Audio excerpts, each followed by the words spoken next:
And good evening. I'm Jonathan Higgins. And I'm Rich Carlson. And we are the Scanner Guys, and we're broadcasting live this evening on YouTube as our new home. So how you doing, Rich? I'm doing good. Can't see, but I'm doing good. Well, that's good. I mean, you're here, so that's I'm here. it's a good sign. Yeah. It's raining here. It's been raining for the last several days. I'm sure you Mhm. have buckets and buckets of sunshine over there. Yeah, it's raining sunshine out here. I think we last time we had rain was in January. Wow, so it's been quite a while. Yep. I Um, think I saw a cloud last month. Last month. Yeah. Oh man, so we've got a great show tonight. If you're looking to put an antenna on your vehicle, you've tuned into the right show. We're going to go over some really cool antennas that you should consider when you're putting an antenna on your vehicle. We'll talk about that and more tonight on the Scanner Guys. If you're first time joining us, what we do is we cover a topic of discussion each and every show, and then in the second half of the show, as Rich calls it, Romper Room, we allow you guys to ask us questions. So, And how many people know about Romper Room out there? yeah, Anybody know where I get that? yeah. Where does Rich get Romper Room? Where's that term come from? So you guys can chew on that while we start off the presentation this evening. So let's start that off. As always, the Scanner Guys are brought to you by who, Rich? Scanner Master. All right, we'll continue on here. And there's our topic of discussion, mobile antennas for your scanner. So You betcha. we got some scanner news, a Yeah. holiday closure. Yes. Yeah. Memorial Day coming up this Monday. The phone system for Scanner Master will be off line on Monday, this coming Monday, so that we can do absolutely nothing. Do some social distancing. Yeah, the 2020 version of Memorial Day. Stay home and do the same thing you've been doing for the last 3 months. Yeah. Um, Stay home and be safe. We're going to be cooking some burgers on the grill out in the patio, maybe spending some extra time in the swimming pool, but no family this year. What? You don't consider your wife family? Well, she's my wife. She's not really family. It's not like we're related or anything. I mean, she's a part of your family, right? Uh, yeah, she thinks so. Anyway, Oh man. Also in the thank scanner God she news. can't hear me because I'd be going to divorce court next week. My word. Oh boy, oh boy, oh boy. This is going to be some show tonight, that's for sure, boys and You girls. betcha. And Uh, then we have some other news. yes, I was just going to get to that. Looks like the Sentinel updates were offline for the last 2 weeks. They Yeah. have been now restored. Sentinel databases will now show a date when you update 5/17 of 2020.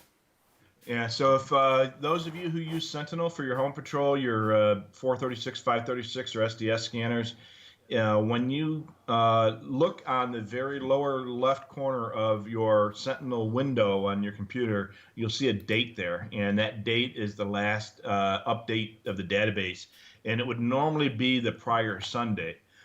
For a couple of weeks here, they had some server issues at Uniden, and they got that fixed. So the date should now show 5/17 of 2020 if you have properly updated your database. Remember, when you update the database on the computer, Mhm. it doesn't update the database on the radio until you actually select write to radio. We get that all the time from people. I update the database every week, but it still shows 2012 on my radio. Yeah, I mean, you still got to send it to the radio, partner. The database is up to date on your computer then. At That's that right. point, it's up to date on That's your right. computer, but not on your radio. It doesn't magically happen. Also, one other thing on the board here, the scanner guys are now on Instagram, so we'll be posting pictures of scanners and probably Mhm. some of us as well. So Yep. if you haven't, And we apologize in advance for any pictures of us you might see on there. yeah, so make sure you like us on Instagram at the Scanner Guys. So we are becoming very, very social. So definitely follow all of our social media platforms. And let's get to our syllabus. So tonight's syllabus, mobile antennas for your scanner. We're going to cover the common antenna questions, basic, better, and best, single band antennas, mobile scanner gear, and common coax cables. These really sound like Jeopardy categories. Yeah, that's what we should do the next presentation, the Jeopardy categories. So yeah, we get a lot of questions about antennas, so we try to answer them as best we can. Boy, do you work for the CHP now, Rich? I should get my mirrored glasses. That's the first thing I think of is one of the guys on the motorcycle, patrolling the Oh, yeah. California highways. I for a little explanation why I'm wearing the sunglasses is I can't see the screen. I was at the eye doctor today, and they put those drops in my eyes, and so my what do you call the black things that's on your eyes? I can't. Yeah, I'm having a brain fade. You know what? You got to pupils, and you know what? Pupil. You better you all should be thankful that we're not doctors. We're scanner experts. We're not doctors, so we're not doing surgery. You know. So yeah, so my pupils are about the size of a tin plate, and so it's makes it very hard for me to see because the screen's too bright. So now that I can see with the sunglasses, I can actually see my screen better, and I can actually read the comments. Oh So boy, they should get better as time goes on. yes. We are usually on for about 2 hours, so we'll see how it is at the end of the broadcast.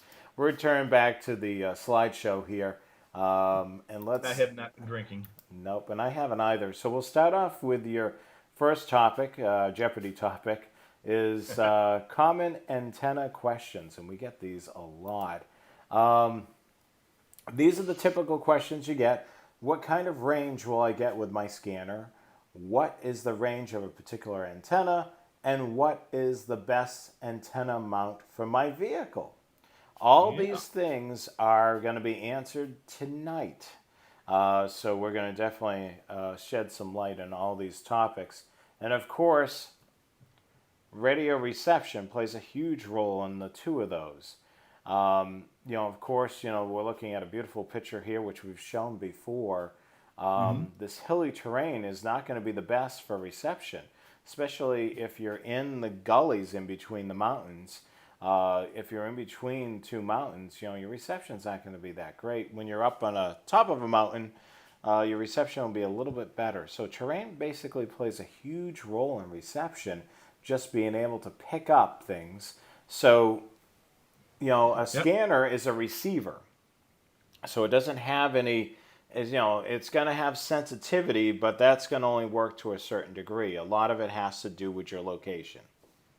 Yeah. And elevation is a huge part of scanner reception. Oftentimes, you put an antenna higher, it's much more. It's going to give you much better results than having a better antenna. So there's a lot of stuff that plays into it, but elevation is the hugest part of a scanner antenna. Because remember, scanners depend on a thing called line of sight. Hmm. Basically, if there's a straight line between you and there without obstructions, chances are you're going to be able to hear it. Yeah, and this slide definitely covers a lot of that. So it's dependent on a ton of factors: location, elevation, type of system, your antenna, their antenna, weather and Hmm. atmosphere conditions, and obstructions. All those things play a huge role in reception. And, like Rich said, it's all about location. Higher elevations, you may have a simple setup, and it works great because you have elevation playing in your hand. Yeah, absolutely. And like I say, the higher the better. It's like the old hippies used to say. Yeah. The higher, the better. That's Um, right. but yeah, and the other thing too, like I've had in the past, listening to some cities and towns, they didn't have a good repeater site for their police or fire. And for whatever reason, reception stunk. They weren't able to put it on a high tower like it's photographed here on the slide or on a water tank. They may have an antenna that's, it's in an okay spot to cover the town, but, anybody outside of the town, the reception is very weak. The town that, not to knock down the town that Scanner Master is in, but in Holliston, their repeater site seems like it's in a low location because even in Holliston, the reception wasn't that great, I noticed, when I was working out of there. And I think it was on the fire frequency. The police frequency was fine, but the fire frequency had a lot of scratchy audio. It just, they didn't have a high enough tower to be able to cover the town. And that could play a role too. I mean, that's their antenna. So, you could have the superb antenna setup, and it could be just who you're monitoring, where their repeater sites are, where their sites are. Yeah. Will play a role. The town I worked in, we had a 110-foot tower in the back of the police station, but our police station was at one of the highest spots in town. It was just very fortuitous because we were right on a ridge, and we were probably a good 40 or 50 feet higher than the average terrain, a couple blocks away. And so it was just fortuitous that we were in that particular location. Of course, in Illinois, you get anthills, and you can that's how you measure elevation, is by anthills out there. But it was for that area, it was quite a bit higher than a lot of the surrounding parts of town. Yeah, so that must have played a huge role in reception, just being able to hear their communication far away. I'm sure that was great for you when you were out of town. You could still hear what was going on back home on the scanner. Oh, yeah, I lived 25 miles away, and I could still hear the repeater on a portable, so that was good. Yeah, that is really good. Yeah. So how would you like to have that tower in your backyard? Oh, wow, it's got a lot of stuff on it, though. I mean, there's tons of stuff on there. Yeah, well, like Joe mentioned in the comments, can you say intermod? Yeah, that would be a huge issue with that tower, that's for sure. Yeah, oops. I see a lot of microwave. I see a couple Yagis. I see a couple panel antennas, a bunch of verticals. So yeah, there's a whole lot happening on that tower. That's for sure. Yeah, there's a lot of everything going on. But that's our overview on reception. Is it depends on a lot of things. Your antenna, of course, is going to perform as well as it can, depending on all of these things: location, elevation, type of system, weather conditions, and obstructions. Those are all going to play a role in reception. And of course, you're mobile, so guess what? It's constantly changing because you're driving. You're traveling from one destination to another. You're going uphill. You're going into gullies. You're going through different terrain all the time. So reception is going to be always changing as you travel. Yeah, and one good rule of thumb to remember with antennas and such, the local police, fire, EMS agencies, they design their radio systems most of the time to give at least mobile coverage, if not portable coverage, to their particular service area.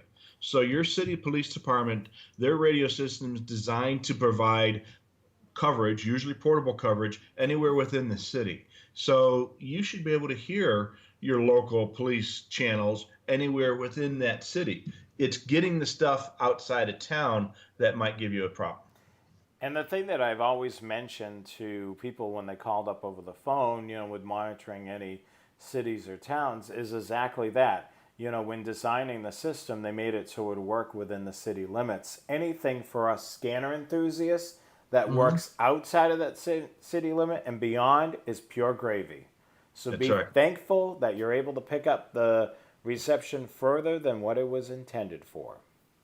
Absolutely. And there's always going to be some spillover coverage as well, because those systems are, first off, cities aren't always, the borders of the cities aren't always circular. So you're going to have some overlap, or maybe even a corner of the city where there's very poor coverage. But as a general rule, anywhere within the city, you should be able to hear that, and probably close to the borders. So it's the stuff outside your city that you, or if it's a big city like Chicago or Boston or Phoenix, you might need an antenna to hear stuff from the other side of the city. But you should be all right with a small antenna within the coverage area.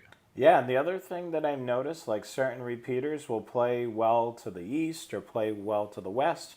And they're even subject to, things that, the signal could bounce off of. And you may even notice that, when you're traveling, north of the city, for whatever reason, the signal travels further north than it does south or east or west. I mean, crazy things happen, with reception as well. I mean, I think we've covered a broadcast, with just reception alone and all the crazy things that could happen with that. And it's really cool. The hobby that we're in, you can actually learn a lot about an individual system just by listening to it on a scanner. And you can even, if you travel throughout the city or town quite a bit and you're listening to it on the scanner, you could probably even tell some of the areas where the reception is not so good, because you'll be hearing that on the scanner as well. Now, this next section, this is something that Rich and I put together on the Scanner Master website. We got a lot of calls from folks, what antenna is the best? Which antenna would be good, and all this and so on. So Rich and I, we spent, I think about a week or so, hammering this out. But we came out with basic, better, and best, the 3 Bs. So we came up with these categories so people would have some sort of indication, okay, so this is the basic antenna, this is the better, and this is the best.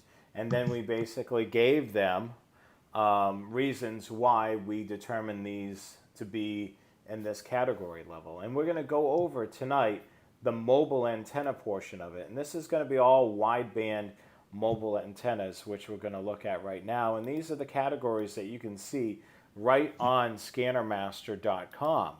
So this is not only in the slideshow tonight, it's also on our website. You'll be able to see this under mobile antennas, the wideband ones, under basic, better, and best. Yep. And the first one up is my personal favorite.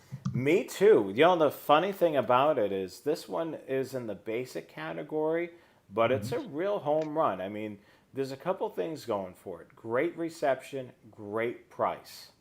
I mean, it's a win-win all around. This is the SpectrumForce wideband antenna with mag mount. As the first bullet point shows, great low-cost mobile antenna. It's got it's 17 inches tall. It has 12 feet of coax cable, and it's available in 2 different versions, an SMA version and a BNC version. So if you have a scanner, any of the Uniden scanners that have SMA, you can buy the antenna with the SMA, and you're not going to have to use an adapter converting from SMA to BNC. So this saves you an adapter. With any adapters, you're going to experience some signal loss. So anytime you can do a direct connection to the scanner, do it, because it's well worth it. You're not going to have that signal loss. And this is just a phenomenal antenna. And I believe, Rich, you've discussed when you were moving into your home, when you moved out to Arizona. It just makes me laugh seeing you with the sunglasses on. You used a couple of these antennas. No, it wasn't when you moved. When you purchased a new vehicle, you usually use both. I did both. Yeah. Yeah. So first off, the question that comes up with this antenna is the SMA connector on this one will fit the SDS 100, even with that waterproofing rich. So you can do that. But yeah, whenever I buy a new car every couple of years, and for that couple of weeks between the time I buy the car and by the time I get my installer to put the antennas in, I'll use a couple of these to pop them on the roof and hook them to the scanner, and they're great. They work fantastic for that. So I keep them in the garage and use them for a couple of weeks every year. And when I moved out here to Arizona, it was too hot to go up in the attic to put my antennas in. So for almost the entire summer, I had three of these on a couple of my wife's cookie tins on top of a tall bookshelf in my office, and had them connected to a couple of my radios, and they work great. And I considered not even bothering putting my antennas up in the attic, and eventually I did, of course, but they work great all summer long.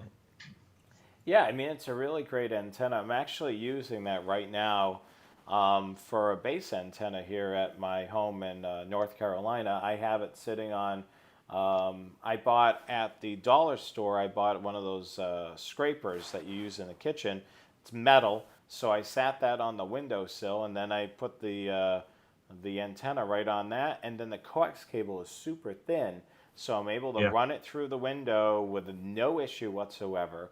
And that's what I'm using right now for a base antenna. Hopefully, I'll be able to, at some point, upgrade and put a outdoor antenna. That's on my list. Hopefully, in the fall, and maybe we'll Yeah. do a special video on the Scanner Guys YouTube account of the antenna, putting it up and so on. That'll be a cool thing that we'll be able to share with you guys. Oh, And of well, course, I had a caller buy one of these to hook up to his scanner, and he had lived in a 18th or 20th floor apartment, and they had window mount air conditioners, and oh, I like they that. got those baffles, Hmm. so he plopped it on the top of the outside side of the air conditioner, and kind of ran it through the baffle that's in the window and out to his scanner. He said it worked like a charm.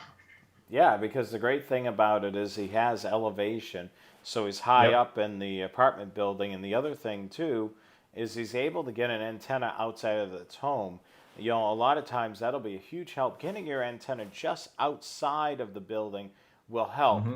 If you're not able to do that, the next thing is to put it on the windowsill, on the inside. That will help as well. But those air conditioner units or those built-in air conditioner units that are outside your window are great surfaces for just being able to put an antenna on there. Normally they're metal, Yeah. so it'll be magnetic, so it'll be able to withstand the wind and everything.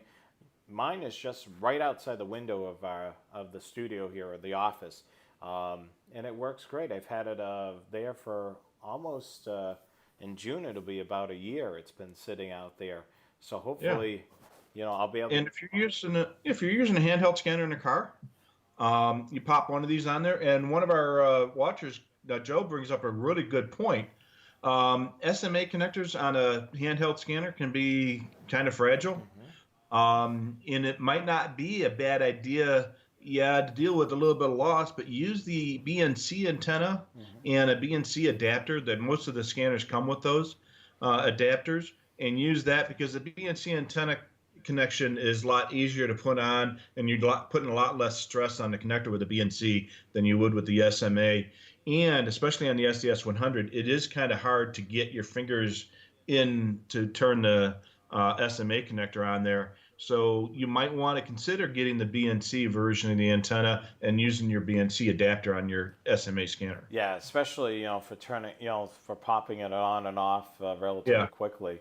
If you're bringing your radio from the house to the car and back and forth, yeah, Yeah. that may And be. plus, it allows you to use that same antenna on multiple radios that even scanners that have BNCs. Yep, I've used this on the truck, and I've had that out in the truck. That was great. The SpectrumForce wideband antenna. I'll show it one more time on the slide right here before we Yeah. advance to the next category. Yeah.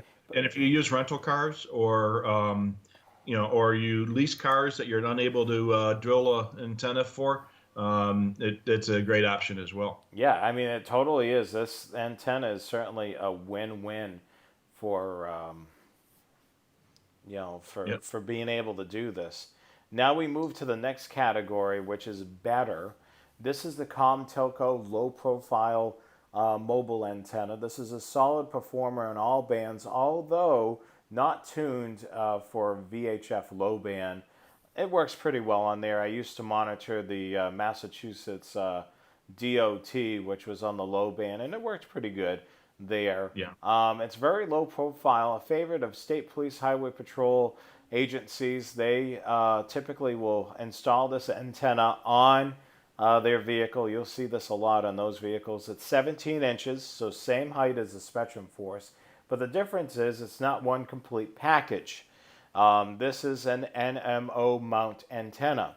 So you'll purchase your mounting gear separately from this.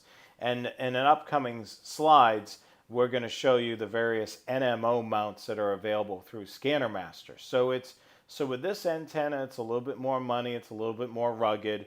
It has a professional mounting gear. This is currently what I have on the truck right now is the Comtelco low profile mobile antenna.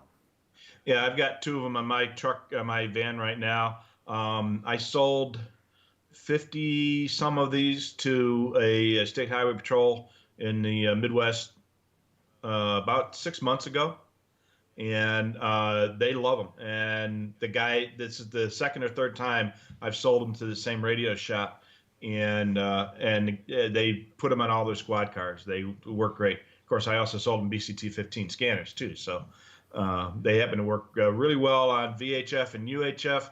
Yeah, low band, local stuff, yeah, that'll work. But VHF and low band, high band, VHF, high band, UHF, and they work great on 800 as well.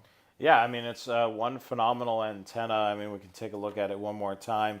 The price does graduate up a little bit more for this antenna. You're looking at, for the SpectrumForce, that's about $20. And this one here, Rich, if it's 40... I think it's $41.95 if I'm not mistaken. I'll tell you in just a second here. Yeah, $41.95. So the price kind of doubles. You're getting a little bit more rugged antenna. The big thing that I would recommend if you go through the car wash often, Rich, you probably know this. What should you do? Take the antennas off. Yeah, absolutely. Because you'll and I mess. get little plastic caps to screw onto the NMO mounts to keep them from getting wet. So when I take those antennas off, I pop these little caps on there, and to protect the mounts. These antennas will survive a couple car washes often, but eventually that's going to either bend or snap off, and you're better off just taking it off when you go through the car wash. And the other thing that I would recommend too is if you go to a local garage and they're doing your oil change or whatever it may be, and it's not a high ceiling garage, you may want to warn them, tell them that you do have antennas, so don't, go so fast with lifting the car in one of those lifts, because they will damage the roof or bend the antenna or both. So yeah, and this one doesn't have a spring on it. The mag mount, the SpectrumForce antenna, you can whack trees and whack your garage doors with that one without any problem. If you don't have a real high door in your garage and you have one of these on top of an SUV, you might want to reconsider, or at least consider unscrewing it before you put it in the garage. I do have 3 of these on my my current vehicle, and my last one I had a full-size SUV before. But my garage has got high enough clearance where I can go in and out without whacking the door, so I never had a problem. But in my old house, I couldn't go in the garage with one of these because it would bend the antenna going in the garage. Yeah, that's the other thing to keep in mind is parking lots. Parking garages. Know your height there, because there'll be times that you may have to pop that antenna off.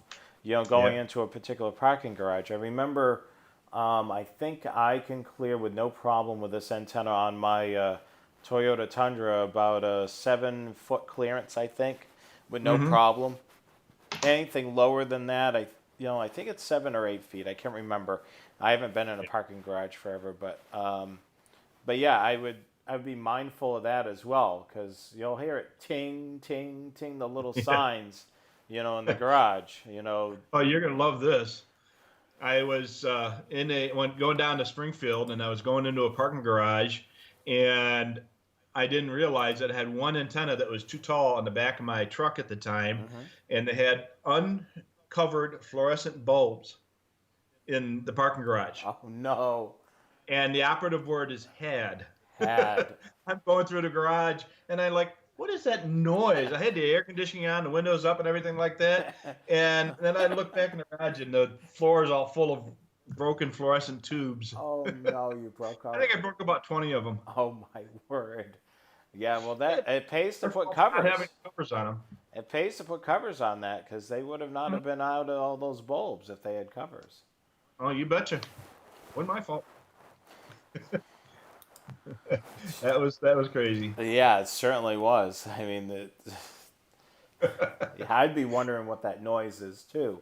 Um, so we moved. So we basically talked about the basic, better, and now we're going to take a look at the best.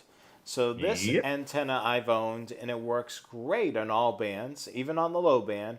It's a monster of antenna. It's the the Austin Spectra mobile antenna. It is designed for multi-band up to 4, so it'll cover that low band, the VHF, the UHF, and the 800 megahertz. It is 33 inches tall, so this is a tall antenna. If you're driving a high-profile vehicle, you will hit things, and you can't take this into a parking garage. Yeah, if you remember the old Monitor, the Monitor 51 antennas, those real tall ones, this is about the same size, and it's a big beast. And like Carmen said in the comments, when it comes to VHF low band, bigger the better with the antennas. And this one does work really well on low band. So if you're in California and want to listen to CHP, or you're out east where they still use low band for fire channels, this is a great antenna. But just be mindful of the height.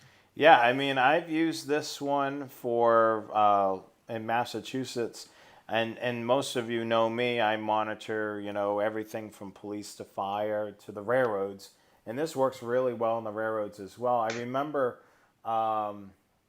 the town that I grew up in, the electric company was on low band, and I would drive into Providence, Rhode Island, and I would hear the dispatch for the electric companies clear as day. And I was probably, 20 miles away from town. This antenna worked great. The only thing I had to keep in mind is if I had to go into a parking garage or something like that, if, driving an SUV or a pickup truck, you're going to have to take this antenna down in order to fit in. But yeah, this is overall a great antenna. It's manufactured right here in the United States, up in New Hampshire. Austin antenna, they really make a really decent antenna. So that's something that, if you're looking for the best of the best, take a look at this antenna. That's for sure. Yeah, it works great on a trunk. Yes. If you got a sedan. But obviously the best place to put any mobile antenna is smack dab in the middle of the roof. Yep. But trunks are probably your second best location. And on something like that if you've got a sedan. Yeah, this is definitely one to consider. And we keep mentioning the last two antennas, NMO mount required. We're going to go over that. We're going to tell you about those in a little bit. But first, we're going to jump into single band antennas. Now, a lot of people wonder, why don't I just buy a single band antenna? We're going to tell you the pluses and minuses about getting those right now. Oops. I don't know what's with the slideshow. It kind of jumped ahead of me. Here we go. So here's a couple of examples of some single band antennas. We'll go from left to right. So you'll see VHF, which is that 150, 160 megahertz. That whip is actually a lot taller. That was just cropped out of the image there. And then didn't have enough room to put the whole thing on there. Yeah, well, you won't even be able to see the top of it. And then the one in the middle is UHF. Yeah. And then the one that's over to the right is the 700 to 800 megahertz antenna, a little bit shorter. These antennas come in various shapes and sizes. There is low profile antennas which are not displayed on here. What are they like? They're the little blades or the little coffee can or soup can sized antennas. Those I don't normally recommend those if unless you really have very limited clearances or you want a little more stealthiness. because they're just not as effective as a whip type antenna. And the other thing too, it's great for a local system. You know, with those types of low profile antennas, it's not going to be the best option for trying to pick up some distant agencies. Yeah, So yeah. And if you're going to listen to one specific band only, one of these antennas will work great if it's in that band, yeah, but it won't work real well in other bands. so the Y, considering a single band antenna, is right what Rich said. The reception is great on a single band antenna because it's tuned for that band. The disadvantage of doing a single band antenna is, of course, it's tuned to that one band and will not work on distant signals on other bands. You know, it'll be enough to be able to pick up some of those stronger signals that are relatively close on these other bands, but it's Yeah. not going to help you at all with distant signals. So let's say if for example, your town is on VHF and the state police are on the trunk system, 800 megahertz system, you're going to notice that the VHF stuff is going to come in really well. Yep. And then the trunk system stuff is not going to come in as well as it could. But typically, what we recommend if you have a wide variety of bands that you're trying to monitor, the wideband antennas are your best bet. Yeah. Now like I say, you can get some local coverage on the other bands when you're using one of these. If you really have a hankering for great UHF reception, you're going to be able to pick up your local VHF and 800 stuff. But you know, anything that's beyond really local, you're not going to be able to do very well. Yeah, that's for sure.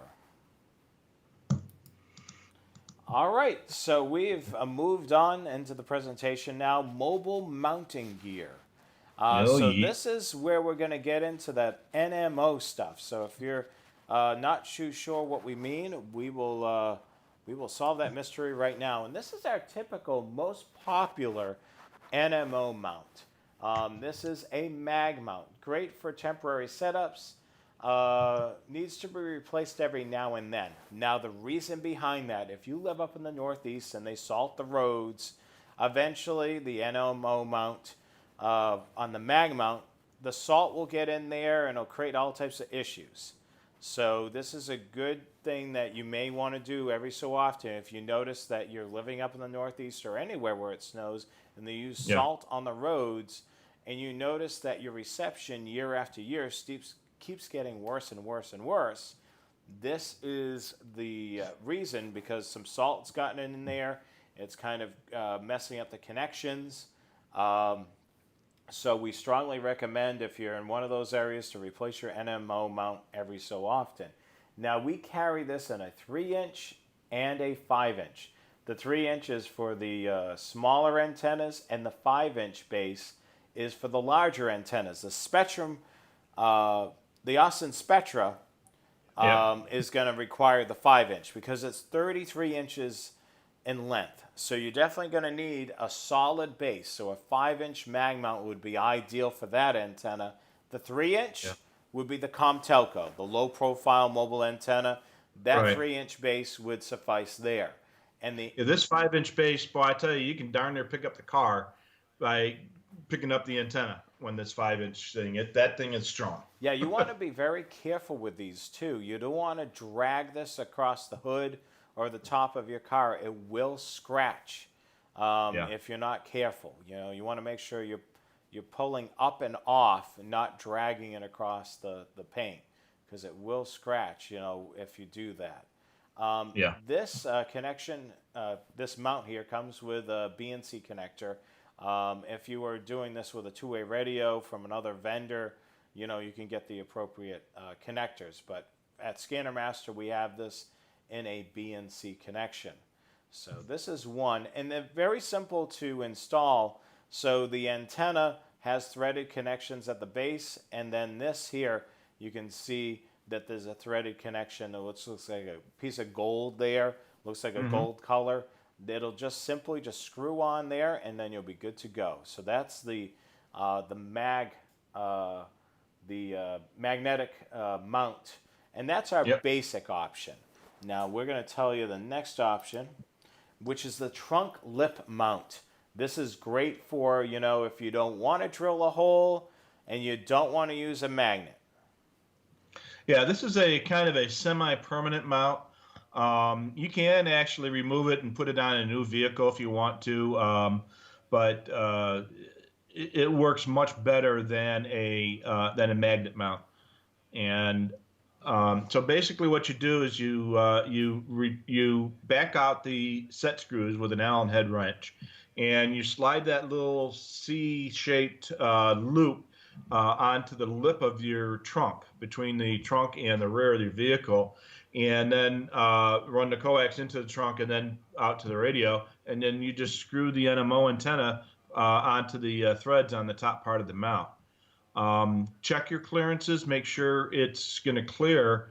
And the other thing you might want to do before you buy one of these is open your trunk and watch the forward lip of the trunk as you're opening the trunk, and make sure it goes up and away from the vehicle. If it's like an SUV hatch, when you open that, it actually goes down below the roof line of the vehicle. Those NMO mounts, these trunk lip mounts, will not work on those because it'll hit on the edge of the vehicle. But on a car trunk, those go up and out so that you can clear it, and they work great on that.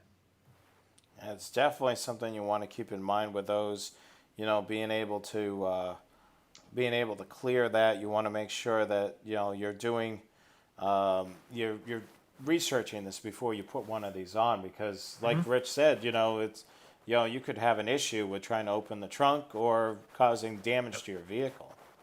Yeah, and we have sold these a couple times to people who have pickup trucks, and they put them on the hood. And it might look a little goofy to have an antenna on the front of the vehicle like that, but when you need to have an outside antenna, you don't want to drill in the roof, this might be your next best option. And I've seen them out. I've seen a bunch of pickup trucks out here. I mean, because everybody and their brother has a pickup truck out here. And I have seen a lot of vehicles with trunk lip mounts on the front hood of a pickup truck. Yeah, I've seen it. I've seen it out here as well, and some in the Northeast. They just don't want to penetrate the roof. With drilling a hole, this is the next best thing. And then you'll never guess what the next option is. My personal favorite. This is what we call the best option. This is the most reliable option. This is a permanent mount. Hole must be drilled through the metal. Be sure to use the rubber gaskets. Yes, because you don't want to have any leaks in the vehicle, because you've now drilled the hole through your roof, and you don't want to have a way that water gets in and you do more damage than good to your vehicle. So these mounts come with a little rubber O-ring underneath the brass ring. And so the way these work is you drill a hole, and it's either 3/8 or 3/4 of an inch, depending on which mount you get. Don't drill the hole until you get the mount, so you know what size hole to drill. And then you push the coax in through the hole, and there's a little metal part. You unscrew that brass ring, and then that kind of pops down into the hole, and then you screw the brass ring onto that silver colored ring, and then you tighten that down. There's a little metal O-ring underneath that brass ring that keeps the water out from the mount. Put a little silicone on there before you put the thing in there, and then once a year, take that brass ring off and replace the silicone, or add some silicone on there, to keep that rubber nice and pliable. If you live out here in the desert like where I live, I do that about every 6 months, because if I don't, that O-ring's going to dry up and crack and be worthless. There's also a flat gasket type of thing that after you're done putting the mount in, this gasket goes on around that brass ring, and it's held down by screwing the antenna onto the mount, and that protects the brass from getting wet and corroding. So if you do that with both of those pieces of rubber, it'll keep those antennas in good shape. And like I say, once or twice a year, take them apart, make sure they're dry, make sure the gaskets are soft and pliable, and put it all back together again. Yeah, very good tips. If you're not comfortable drilling a hole into the vehicle, there's lots of radio shops that will do it for you out Yep. there. They'll be more than happy to, to be able to help you with the install. A lot of times it requires with pulling the portions of the ceiling down if it's up above, Yeah. and they'll know how to take it all apart and put it right back together. But a lot of times your local radio shop can certainly help you. They'll have the drill bits and they'll have the ability and the knowledge of how to take your car apart and put it back together and run the coax cable to wherever you Yeah. need it. Yeah, and they have a special drill bit. And 10X makes it. A couple of companies make them, and the bit itself is only an eighth of an inch tall, so that it doesn't drill through the headliner. So it stops onto the metal, and it automatically clears the paint to the right from the right spot, and it's the right way to do that. And if you're not comfortable doing that yourself, have somebody do it. It's not that expensive. I had the 3 antennas mounted on my vehicle. I think I spent about $180. Yeah, I mean, it's well worth it. They know what they're doing.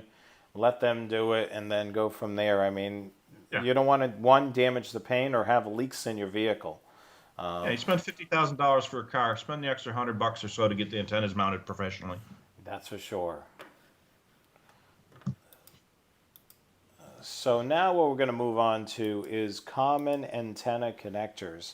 Yep. There's only a few that we need to be concerned about tonight, so we're not going to go into a connector. Diatribe. Yes, it's going to be just a couple of connectors we need to consider, so we'll take a look at that right now.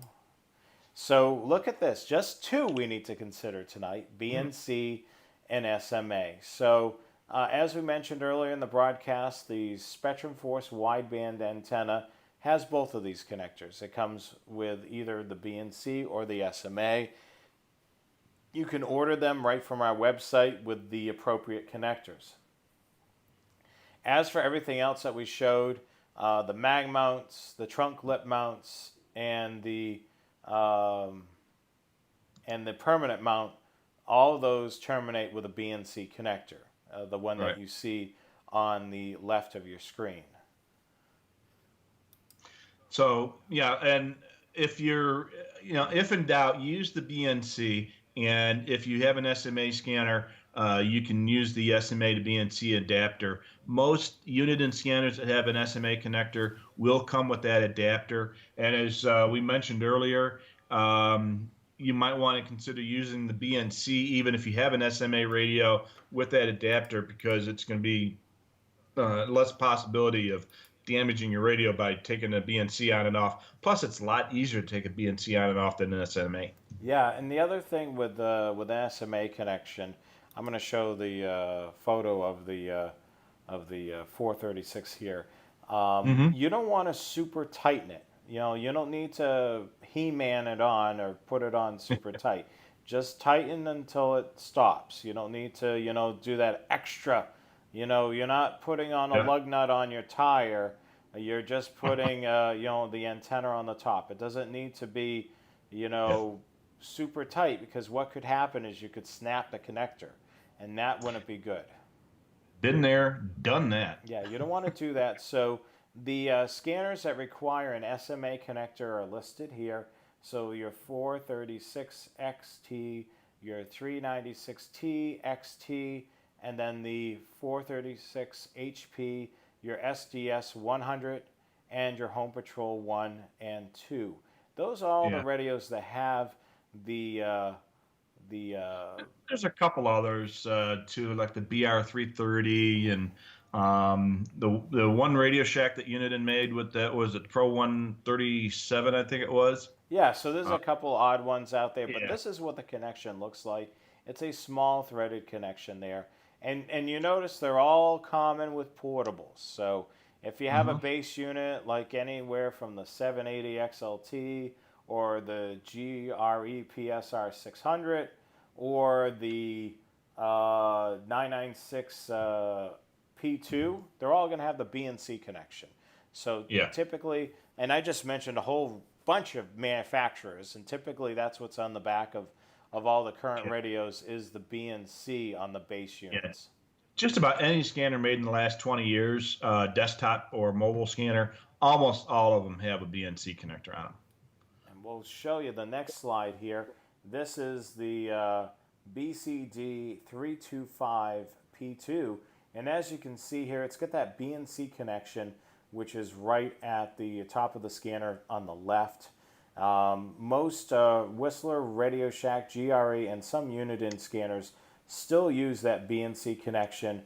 This is the most common connection a scanner has, scanners have out there. It's basically your what we call your twist and lock. And as you can see there, on the connection, you can see that the antenna's on there, and there's this little pin that's on each side which twist and lock on there. Yeah, yeah. When people call and say I need an antenna for my scanner and they don't know what the antenna connectors are, I ask them, and does it look like a little round thing about the size of a cigarette with two little metal nubs on it? Yeah, that's it. That's it. Okay, that's a BNC. Yeah, so a lot of people, that's how I do it too. When I was on the phone with people, I ask them, is it a threaded connection or does it twist and lock? And they'll say, well, there's no threads on it. Well, it's a BNC connection then. That's right. Yeah, and then you ask them what model scanner it is, and they say it. Well, it doesn't say, and right there, BCD325P2. What does it say on the bottom of the display? Yeah. And yeah. Yeah, I mean, some of those scanners, they weren't too good about putting the model number, at least with the Right. Uniden radios. A lot of them have the model number right on the screen or right somewhere near the screen. I'm just looking at some of my Uniden radios. Yeah, and sometimes they see Trunk Tracker 4 is much more prominent than BCT15X, Yeah, and they think that Trunk Tracker 4 is the model number, but it really isn't. Yeah. Yeah. So, like I say, we figure it out most of the time. So we are midway right now, about 52 minutes into the hour in our first hour. We're going to cover a couple of business items, and then we're going to answer your questions. So now is the time to post your questions in the comments. Rich and I will go through them and answer them, and we'll go from there. But first, we're going to cover a couple of things in the slideshow presentation, some of the business end of things. We want to always remind you to subscribe to the Scanner Master newsletter. We're always sending out some good stuff through the newsletter, typically things that are valuable information to you, or even some sales or new products. So make sure you subscribe to the Scanner Master newsletter. You can do that on their website, scannermaster.com. Just scroll down to the bottom of the page and you'll see the spot there to subscribe to the newsletter. Alrighty. There we go. Stupid scanner tricks. We're always looking for that, and your shack photos. Make sure you send them to us. You can do that through our Gmail account, thescannerguys@gmail.com, thescannerguys@gmail.com. Make sure you just send those particular items there. We don't monitor this email address all the time, so don't send scanner-related questions there. The other thing, too, with our social media, we're not always monitoring our pages all the time. We're going to give you an email address if you have some questions and you need them answered right away. You want to email them directly to ScannerMaster at support@scannermaster.com. And you can give us a call if you want to talk to us by phone at 1-800-722-6637. That number again is 1-800-722-6637. We're open Monday through Friday from 10 a.m. to 4 p.m. Eastern Time. And you can shop us 24/7 at scannermaster.com. And don't forget we're going to be closed on Monday. Yeah, don't forget we're closed on Monday, so we won't be shipping on Monday. We'll be shipping on Tuesday. That's right. Next week's broadcast, we're going to do a recap of the Dayton hamvention. That'll be Wednesday, May the 27th of 2020, Yep. 8 p.m. Eastern Time, 5 p.m. Pacific. We'll tell you about all the new stuff we saw this weekend and had a great time. Yeah, we'll go from there. Yeah. Those sausage sandwiches were great. Oh, yeah, you went there again and got it. It was fun seeing all the people at the Dayton hamvention. Oh, yeah, absolutely. And saw a bunch of people, signed a lot of autographs. and sold a whole bunch of scanners. And I think there was more people there this year than last year. Yeah. I mean, you and I were both at the booth. I mean, it was busy. There was a lot of people there. It certainly was a huge event. Those donuts. Oh man, the donut truck was right outside the door of our booth was. That smell was just wafting in. It was delicious. I mean, it was fun. We're Yeah. just playing with you. For you guys, the Dayton hamvention, wasn't that canceled? Yes, it was. Yeah. Oh, I wish it was. I mean, that would have been so much fun to have been there, but oh well. Yeah, so we're just kidding with you. I wonder how many of you were saying that was canceled. How the heck were you guys at the Dayton hamvention? No, I'm just surprised we were able to get that far without cracking up. yeah, let me give you the real topic. Let's go back to the slideshow again, and we can give you the real topic. So this is not next week's topic. Hopefully, a year from now, it'll be the topic, and hopefully, the owner of the company, Rich Barnett, will send both Rich and I to the Dayton hamvention because we would love to do that again. That was a lot of fun. Yeah. We just have to try to convince him to send the both of us. So let's do the real topic for Wednesday, May the 27th. This is a cool topic. A lot of you have a bunch of frequencies that are not listed in the database. We're actually going to show you how to submit them to radio reference properly. So that'll be our next week's topic. Radio reference is an awesome tool that we use all the time for programming our scanners. And a lot of times we find new frequencies or talk groups and we want to get them in the database. So when we use the Sentinel software, we can import it in without manually putting it in. Same thing with the Butel software. It'll be available in the import features so you're not key punching those things in.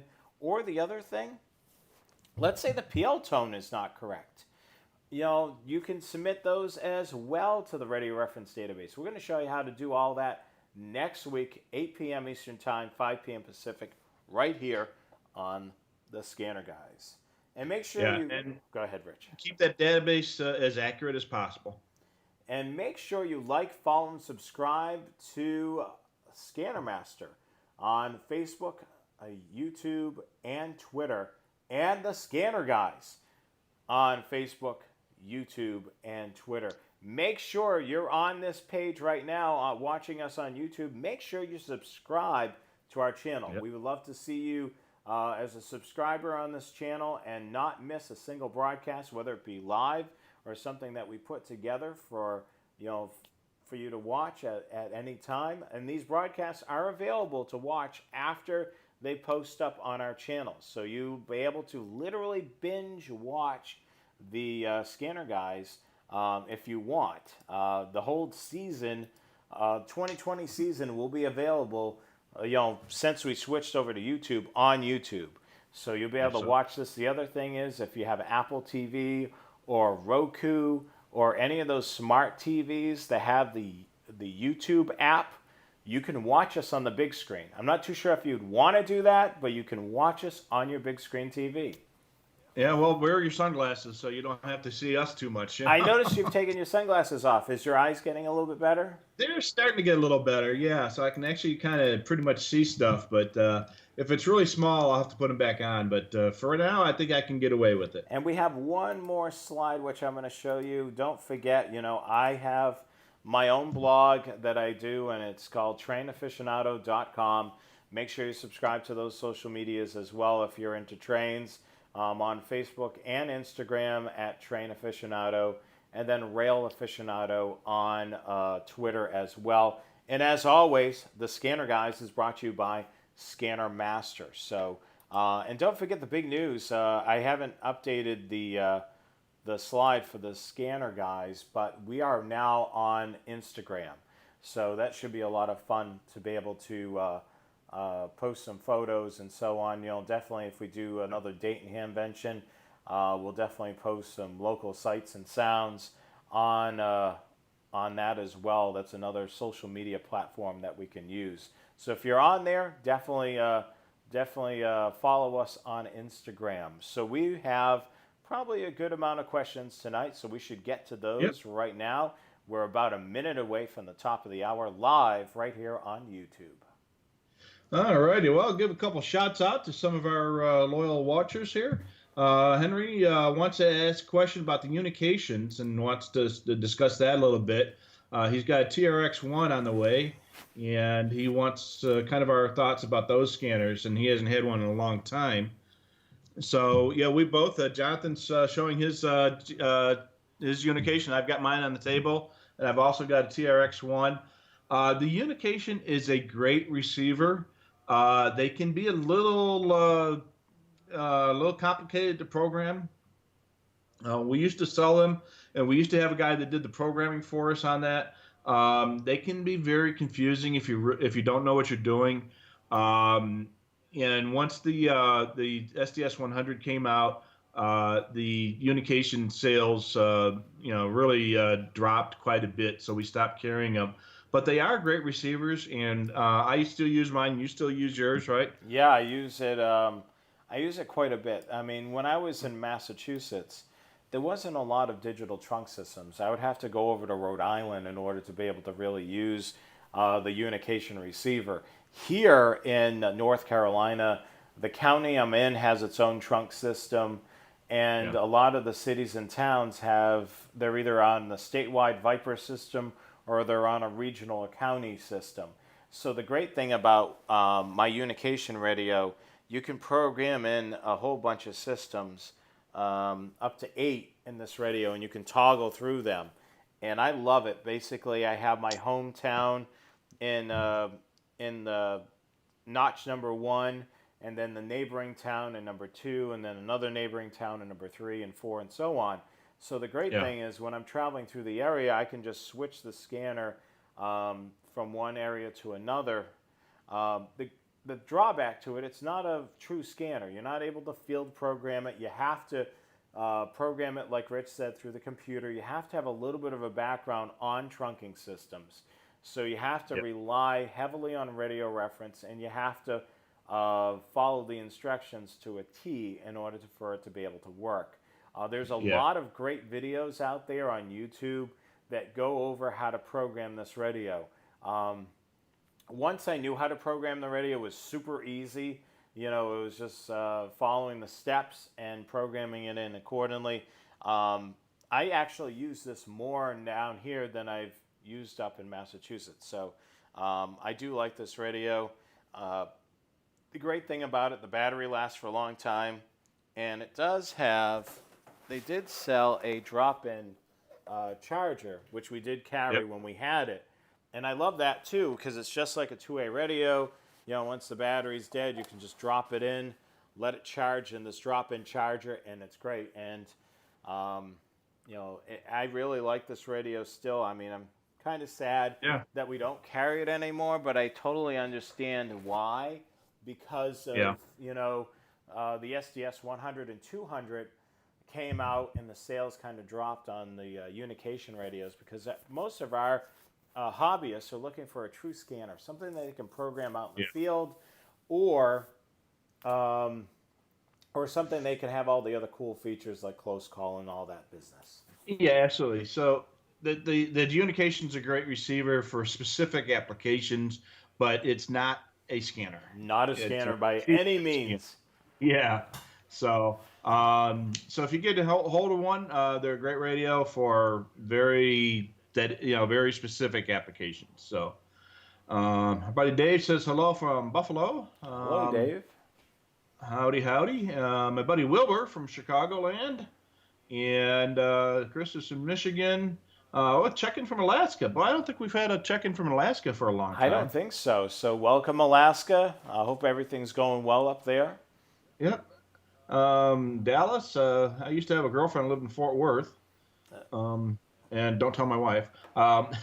Before I was married, guys. And our buddy Joe's checking in. Dave and both Dave and Joe remember Romper Room from when we were a kid, and I see Joe, and I see John, and I see Wayne, and I see Charlie. Yeah, let's see here. There's Joe. I talked to Joe this morning, and I talked to Charlie last week. And Wayne's in the Jersey Shore. Isn't that TV show, Jersey Shore? If it is, I'm pretty sure it is. I've never watched it, but I don't watch a lot of TV, so I don't. Um, but I think I've heard of that before. So, um, let's see here. Holy peanut butter. That's a nice tower. Yeah, when we had that picture of that tower. Um, so keeping going here. There's. Oh my gosh. Ugh. is that a Forgot. weather alert?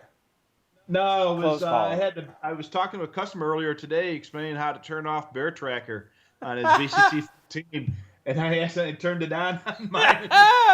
I couldn't remember what At that. 3 o'clock in the morning, I would have been peeling me off the ceiling. Your wife would have never heard it. Yeah.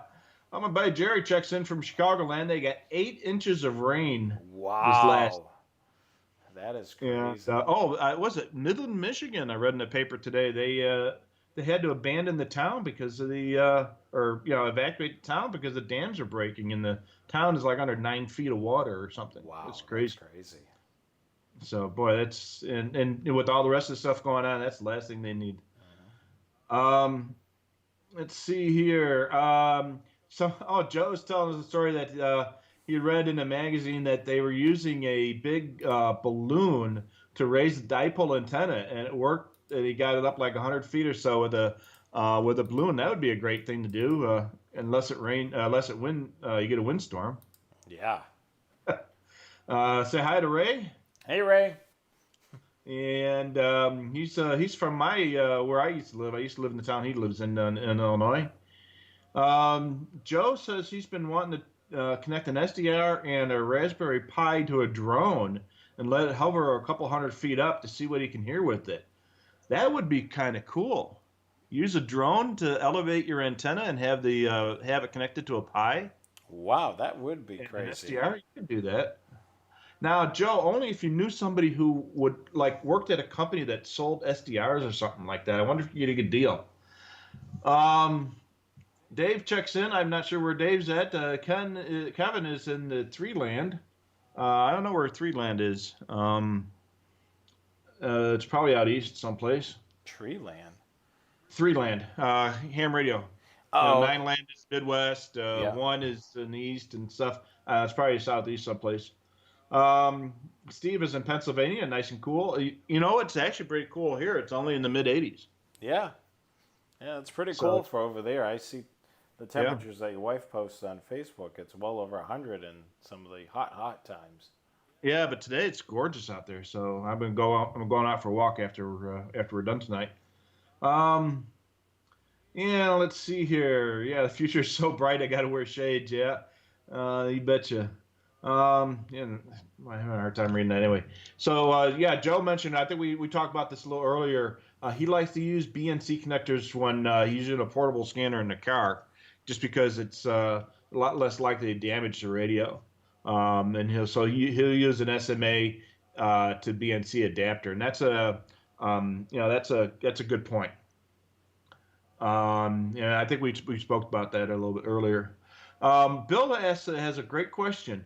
Any issues with lightning when you're putting a magnet mount antenna out the window at home? We were talking about that at the time. Just like you would have with any exterior antenna, you're going to want to be careful about lightning. If you can have a lightning arrestor, that will help protect your stuff. It won't be guaranteed to protect your radios. So if you're in a lightning storm, you're probably best off disconnecting the antennas and grounding them if you can. Always be aware of lightning when you have an outside antenna.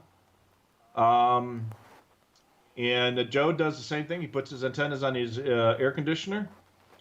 Let's see here. He's got a dipole out in the backyard.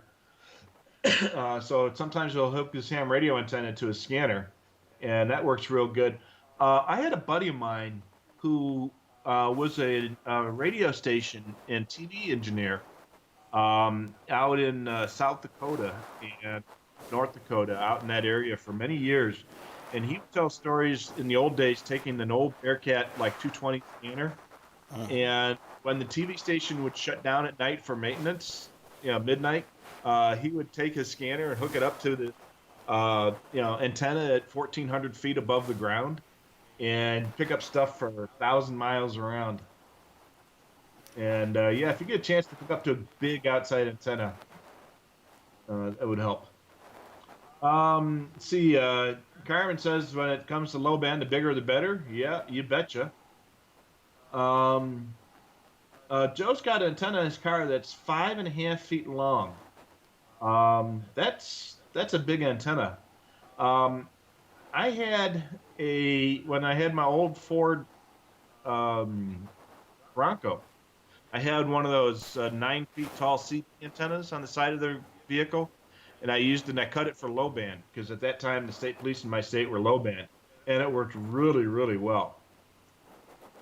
Let's see here. Go big or go home. Oh yeah, if you got really high antenna on your vehicle, make sure you're not hitting power lines. Um, we had a garbage truck take down some phone lines, and they um, just barely missed the electric lines that were on the same set of poles, just a little bit higher. Once that was a mess. Oh, Kelly Osborne, our the wife of our buddy from Montana, checks in. She's watching again tonight. Yeah, yeah. So yeah, our buddy from Montana is using his wife's account on YouTube. You can get your own account and not have to use your wife's account. Yeah, those of you that are watching us live, if you're streaming us on the computer and you have your smartphone free and you're a follower of us on Instagram, you may want to check out the latest post that I posted on Instagram. Go. I'm almost afraid to check it out. To tell you the truth, I didn't even know what Instagram was before tonight. Yeah, he didn't even know that he was. He didn't even know he had an account. I said, "Rich, you have an account on Instagram. And you must have done it when you, at some point, because Facebook and Instagram are similar. They're owned by the same company, but different types of platforms." Yeah. And the only reason I figured out that that's where it came from is because my avatar on Instagram was the same as the one on Facebook, and that's the only place I've ever used it. So, let's see here. Joe's got the 5-inch magnet mount on his vehicle. It is really strong. Yep. And my buddy Rich from here in Phoenix says drilling is fun. Yeah, when I bought my new van about a year or so ago now. I bought it on the weekend, and I had the guy out here in my garage putting the antennas on that Tuesday. So I really didn't have a chance to use the magnets very long, but I had that thing drilled Tuesday. On my last vehicle, my Expedition, I bought it on the weekend, brought it to the radio shop on Monday to have the antennas drilled. So I don't think I'd had it for 72 hours yet. And on my way to the radio shop, my windshield got broken by a rock. Oh, jeez. I mean, he hadn't even made my first payment yet. I don't think my check had cleared for my down payment by the time I already had broke the windshield. Wow, that is crazy. Just to, have a broken windshield, not even, probably hardly any miles on it too. Oh yeah. Literally, you haven't even made the payment and you already have an issue with the windshield. That's not good. Oh, I took a crash report once, and it was a guy pulling out of the dealer with his brand new car and got T-boned. Oh, jeez, that's brand not new good. BMW, spent like almost $100,000 for it, and got T-boned. And they say, the second you drive it off the lot, it depreciates value, and boy, did that car depreciate value. Really quick. Yeah, that car went from $100,000 to $100 and to the junker. Wow. And the car was totaled. It was absolutely totaled. That's crazy. Joe says his favorite install was a permanent mount, a whole mount on a brand new Mercedes. It was his boss's car. That was that had to be fun, taking into a Mercedes Benz. Yeah, that's for sure. Yeah, so those 5-inch mag mounts will take the paint off your car. That's how strong they are. Yeah, they're strong. Yeah, we talked about that. Be very careful with those magnet mounts. When you take them off, pull it straight up. Don't drag it on the car because that's just going to scratch it. They do have a rubber pad on the bottom. When you put it on the roof, make sure, number one, you don't have any grit underneath it. If you're out in the desert like I am, we're famous for our dust and grit out here. Make sure that the roof is clean, and make sure the bottom of the mount is clean. Um, you don't want to pick up a stray nail or something like that with the magnet and get that in between your vehicle and the mount, and that's just going to cause scratches. Yeah, you don't want to scratch your paint. That's not going to be good. Yeah. And my buddy Rich offers to install the antennas for me next time I get a new car. I will take you up on that, Rich. I used to have that special drill bit to drill NMO mounts, but I must have misplaced it when I moved. And there's a special wrench you can get to put NMO mounts. It's a little folded piece of stiff wire that comes down, and there's two little dimples on the center piece, and that holds that steady while you're tightening the brass ring. Yeah, it is a lot of fun to drill 3/4 inch holes in new cars, especially when it's somebody else's car. Yeah. Oh man. Uh, um, so Carmen says he doesn't listen to a lot of 800, but when he does, he used an old mag mount cell phone antenna with the TNC to BNC adapter. Those worked really well. Remember the old bag phones? I don't know, are you old enough to remember bag phones? I do remember seeing those. I mean, it wasn't something of my time that I've ever used, but I've seen it before. Yeah. And you had that antenna on the outside. They had some glass mount antennas. They did have some mag mount antennas. That's Yeah. probably when cellular coverage wasn't as good as what it is today. You know, Oh the yeah. cell Well, towers were farther and few between. my first cell phone was a bag phone, and it literally was about the size of a lunchbox, and it came in a leather bag, and it had a big honking battery and the antenna that mounted on the side of it, and it had a full size handset with a keypad on it, and that antenna that came with those were TNCs. So when those phones started going out of style and people started getting handheld phones and flip phones and such, those antennas flooded the handfests with these TNC connectors, and they were everywhere. You can get them for $1 a piece, and you get the TNC to BNC adapter, and they made great 800 megahertz scanner antennas. They were basically elevated feed 800 meg antennas, and I have a couple of those out in the garage. Yeah, I mean, they certainly do make for great antennas. Yeah. There was something I was just going to mention about. I forgot about it. Hopefully, I'll remember. You Dizzy, I'm not sure what his real name is. He wants to thank us for his help. He bought a scanner blaster, and he says it works great. So the scanner blaster, we've talked about that a couple times. It's basically an portable amplified speaker for handheld scanners, and it clips on your lapel like a speaker mic would. That's really what it was intended for. And it plugs into your headphone jack of a Uniden scanner, and you can literally blast it out. It is so loud, and it's great for a noisy environment. Yeah, And the one tip that I would recommend is there's no shut off switch on that. So what you want to do is, if you know you're not going to be using it for a while, pop the battery out. You know, so it's not continuously running. Let's say you ran it for about an hour, and you're not going to use it again until the next day. Just pop the battery out, and then just pop the battery back in when you go to use it. Or if you're going to be storing it for a long period of time, definitely remove the battery. The other, Absolutely. I just remembered the thing talking about bulky phones. Do you remember the Nextel gray phones? You know, when they came out with Direct Connect. Did you ever have one of those? Those big. Oh yeah, we had to work. The big bulky. That was a heavy phone. Yeah. Yeah, it was pretty bulky. I mean, it's crazy now that we've got phones that are so small and compact, and they don't flip.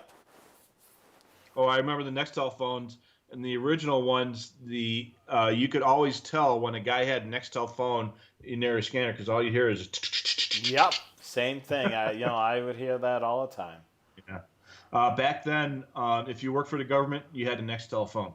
Uh, and it was so prevalent in government circles that the U.S. government almost bought the Nextel network and to use because almost every federal, state, and local employee had a Nextel phone for years and years back then. Yeah, I mean, my dad and I had Nextel for quite a long time. You know, we had Nextel.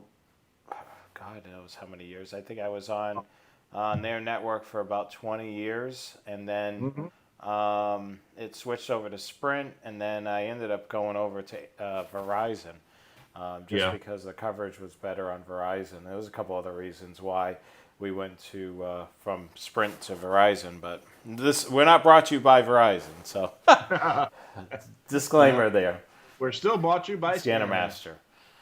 All righty. So Joe asked a good question. If you're going to be putting in a hole mount or more than one hole mount on your vehicle, what happens when you trade the car in?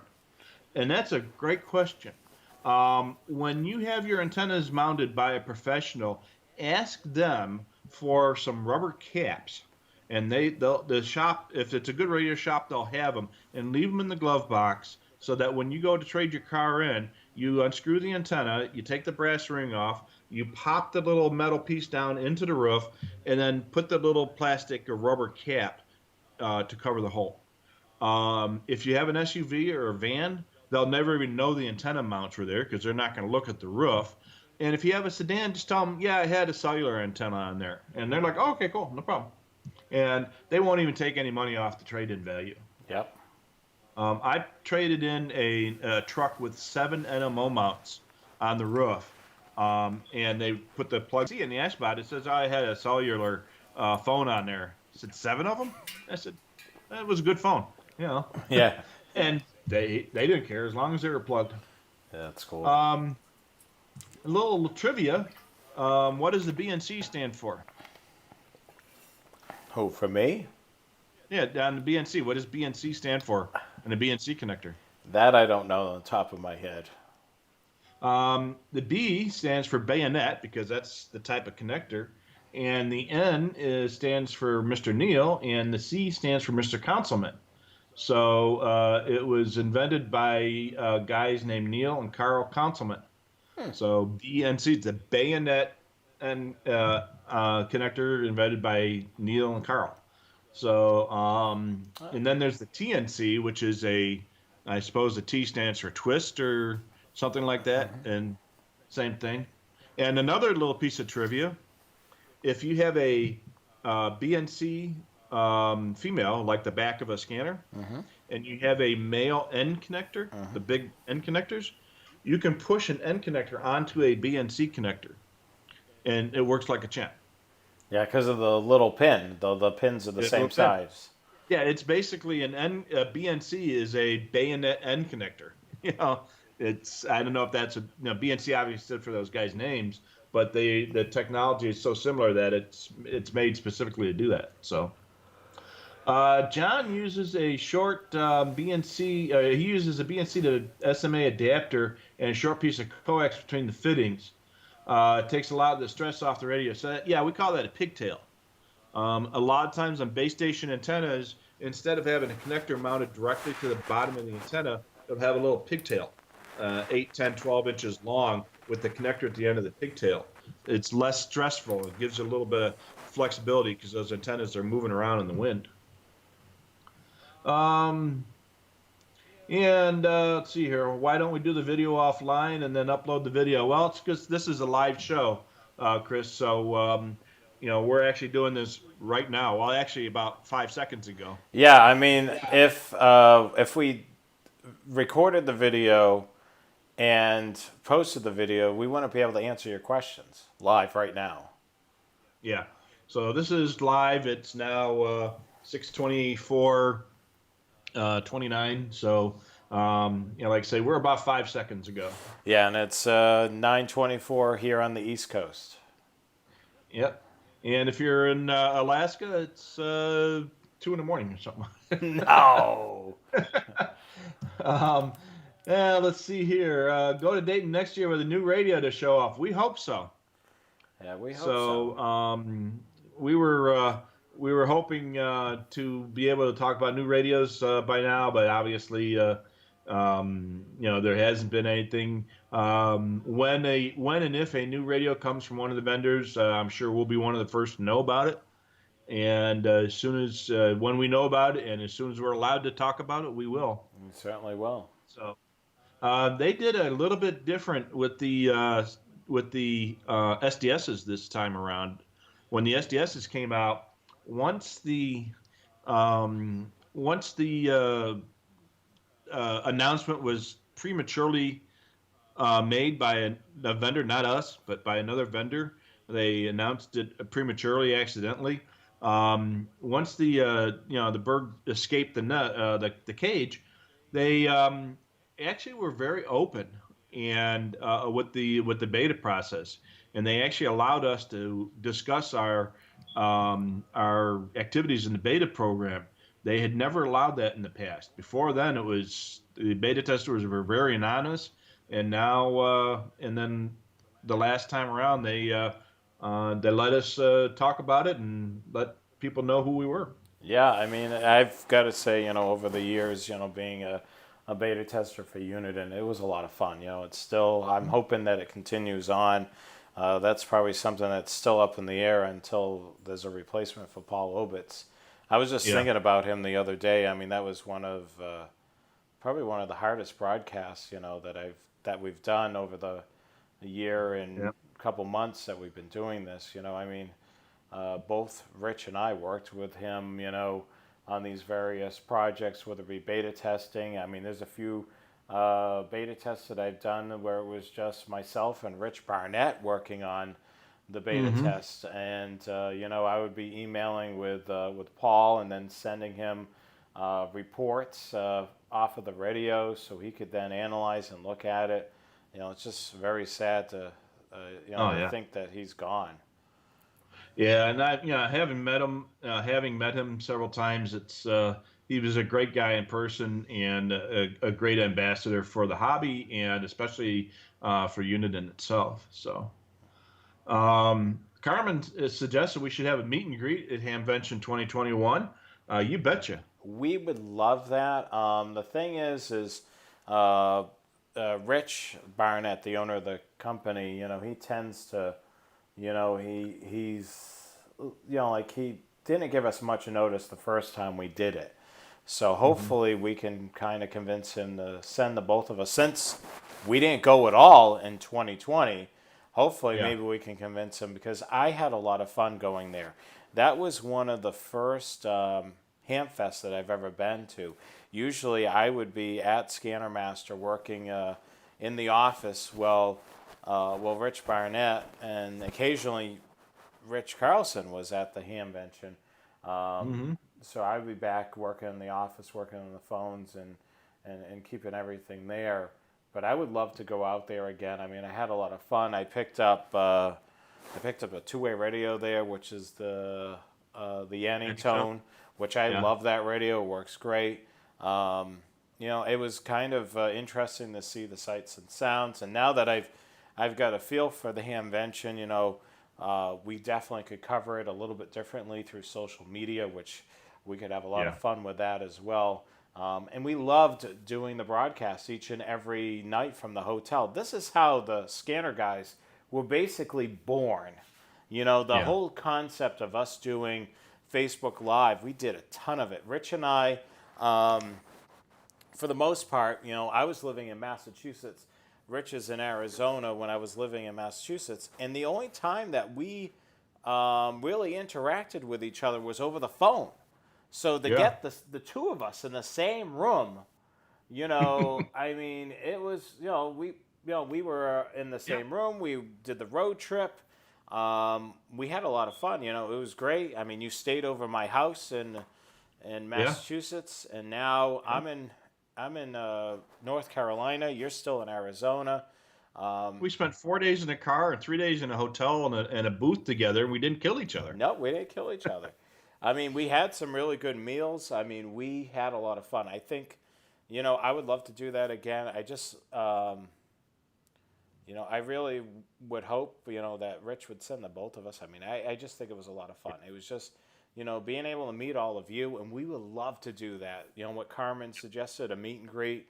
Hell, it would be so cool to do a Facebook Live with a live studio audience. That would be Yeah. crazy. Oh, that would be We're awesome. used to just doing this. We're in our room, in our offices. There's no live studio audience. There's no interacting with you guys other than through the live chat. So, if Rich Barnett gives us the go ahead, don't you worry. We will get the wheels in motion for trying to figure out some cool things to do at Dayton Hamvention. Absolutely. Yeah, Joe says we'll send donations. We'll do a GoFundMe account. Hey, Rich Carlson and I actually made jokes about that. So, Mhm. Yeah, would be awesome. um, so Don checks in from Bermuda. I guess it's hurricane season down there now, so you gotta be careful down there. Um, yeah, let's see. We got a couple more check-ins. Jimmy's in Mississippi, and Jersey Shore Snooky. Okay, I don't know what that means, but it's take your word for it. it's one of those shows. You made me laugh with the. I just took a drink of water. That made me laugh when you read that. So what is Snooky? I think it's Is that some. like a cookie or something? No, it's. I don't know if it's the Housewives or the Jersey Shore. I don't really know. It's one of those shows. Oh, It's one of the oh, women on the shows, I guess. oh. I don't know if I'd want to deal with a woman named Snooky. Doesn't sound like my kind of girl. That is girl, right? I guess Oh, Rich, I know, yeah, like I'm usually the one that usually watches all the like different shows. Those are shows I yeah, don't really touch. no. Okay, so Ira is in Detroit. Yeah, I'm sorry to hear that. He wants to know if an digital scout, does a better job intercepting digital signals than close call. That's a good question. Um, I used to have the original Scout. I don't think I ever had the digital Scout, but I had the original Scout and connected to an AR 8000 scanner. And that at the time was really the cat's meow for near field reception. And it worked just like close call does now. But you would have a Scout, which would look like a frequency counter, and there was a cable connecting that to the scanner. And when the Scout hit something, got a hit, it would automatically tune the scanner to that frequency. It worked great, but now you had two devices that you had to carry. So now the scanners have close call built in.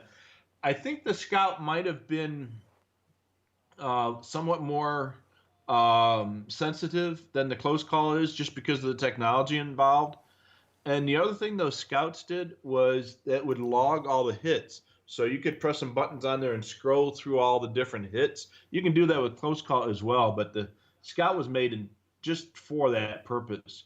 I remember taking a scout and stick it in my pocket, and then spend an hour or two walking around the mall, and then I get back to the car. I go through all the hits. I recognize that. I don't recognize this. I write that one down and just write down all the hits that I got. Yeah, I mean it's awesome. I remember, growing up as a kid, and every so often the school bus company would switch contracts with a different company. So of Mm-hmm. course, I would monitor the school buses because I was, in the school system. Growing up in the town, I would want to hear what was going on with that, and of course, that was a Yeah. great indication when there was no school due to a snowstorm because you wouldn't hear any activity. You get a bunch of bus drivers on the radio. They talk, talk, talk, talk, talk, and Yeah. Yeah. and it's nonstop. Especially in the first day of school, buses are running late. People are calling the school, and then they're contacting the dispatcher, and dispatchers ask, "Where are you on your route?" and so on and so forth. But yeah, I Oh, mean, yeah. I would use that like, oh crap, I'm not hearing any activity. So it usually take me a little bit to be able to figure out the frequency, but I always did. Yeah. All righty. So let's see here. Kevin is in Georgia. Um, let's see here. Oh, yeah. Good. Will brings up a very good point. The thicker the whip, the wider the bandwidth. So when we were talking about the mobile antennas earlier, um, the antenna height will tell you what frequencies that's going to be optimal on. So the lower the frequency, the longer the antenna. Um, but there's another thing that you can put in there is the whip itself. The thicker around, bigger around the whip is, the wider the most effective bandwidth of the antenna is going to be, as a general rule. So if you have a very thin antenna like that SpectrumForce, um, and you have that exactly the same height as, say, another antenna with a much thicker whip, the optimal frequency for that very thin antenna will be, let's say, 155.2. And that optimal frequency range will go from 155.1 to 155.3. It'll be a very narrow window of where it's going to work the best. With a thicker whip, that window gets wider and wider. So the one with the thicker whip, that optimal window, the window of best performance might go from 154.5 to 155.5 or something like that. It's not always going to be an exact measurement, but that's going to be your relative performance. Now, most of the time, you're not going to really notice that, but there are times you will. It's much more important when you're transmitting versus when you're receiving. When you're receiving, you put a piece of metal in the air, and if you can hear your target, you're good. I see. In transmitting antennas, you need a much more nuanced antenna to work properly with a transmitter. Um, and so, yeah, you can get really thick antennas might have like about a 10 megahertz effective bandwidth. Um, Henry asks about the 536. Will it be good um, instead of the SDS 200? So the time you're going to need an SDS 200 is if you've got digital simulcast. And if you got digital simulcast, nothing is going to beat the SDS 200 and 100. If you don't have simulcast in your area, the 536 should probably give you just as good a performance. You're not going to get that fancy color display, but performance-wise, it's going to be very similar. So you can save yourself a whole bunch of money. Okay, so apparently buddy Joe had to go onto his laptop to get to the chat. There's no way to do chat on the iPad. We should check into that and see if there's a way that you can do chat on iPad and iPhone. I don't know if you can or not. So I can look at it right now. Yep. Yeah, you can.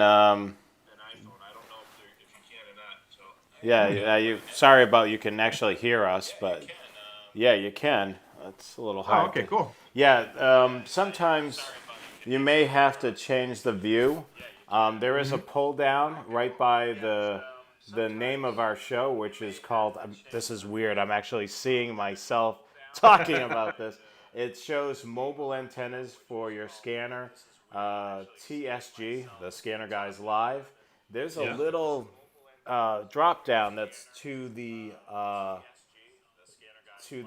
right of that, and then you'll be able to switch it to the chat. Let me just see. I gotta remember how to do it And now. still see the video on the top part of the screen. Yes, you can still see the video on the top part of the screen. Cool. I gotta remember. Yeah, and it works on the iPhone. Should work the same way on your iPad as well. Oh no, yeah, it shows right here, live chat. There's actually a Cool. button for it. Yeah, you'll be able to see it right there. I thought All it right. was that down arrow, but it's actually there's a thing for live chat, so you could actually see that. Cool. Well, Joe, there you go. You can do it. Yeah, you can do it, so you just have to look for the little live chat button. Make sure that your apps are up to date on your iPad and also on your iPhone. If you're an Apple user, on Android, I couldn't tell you. So Yeah.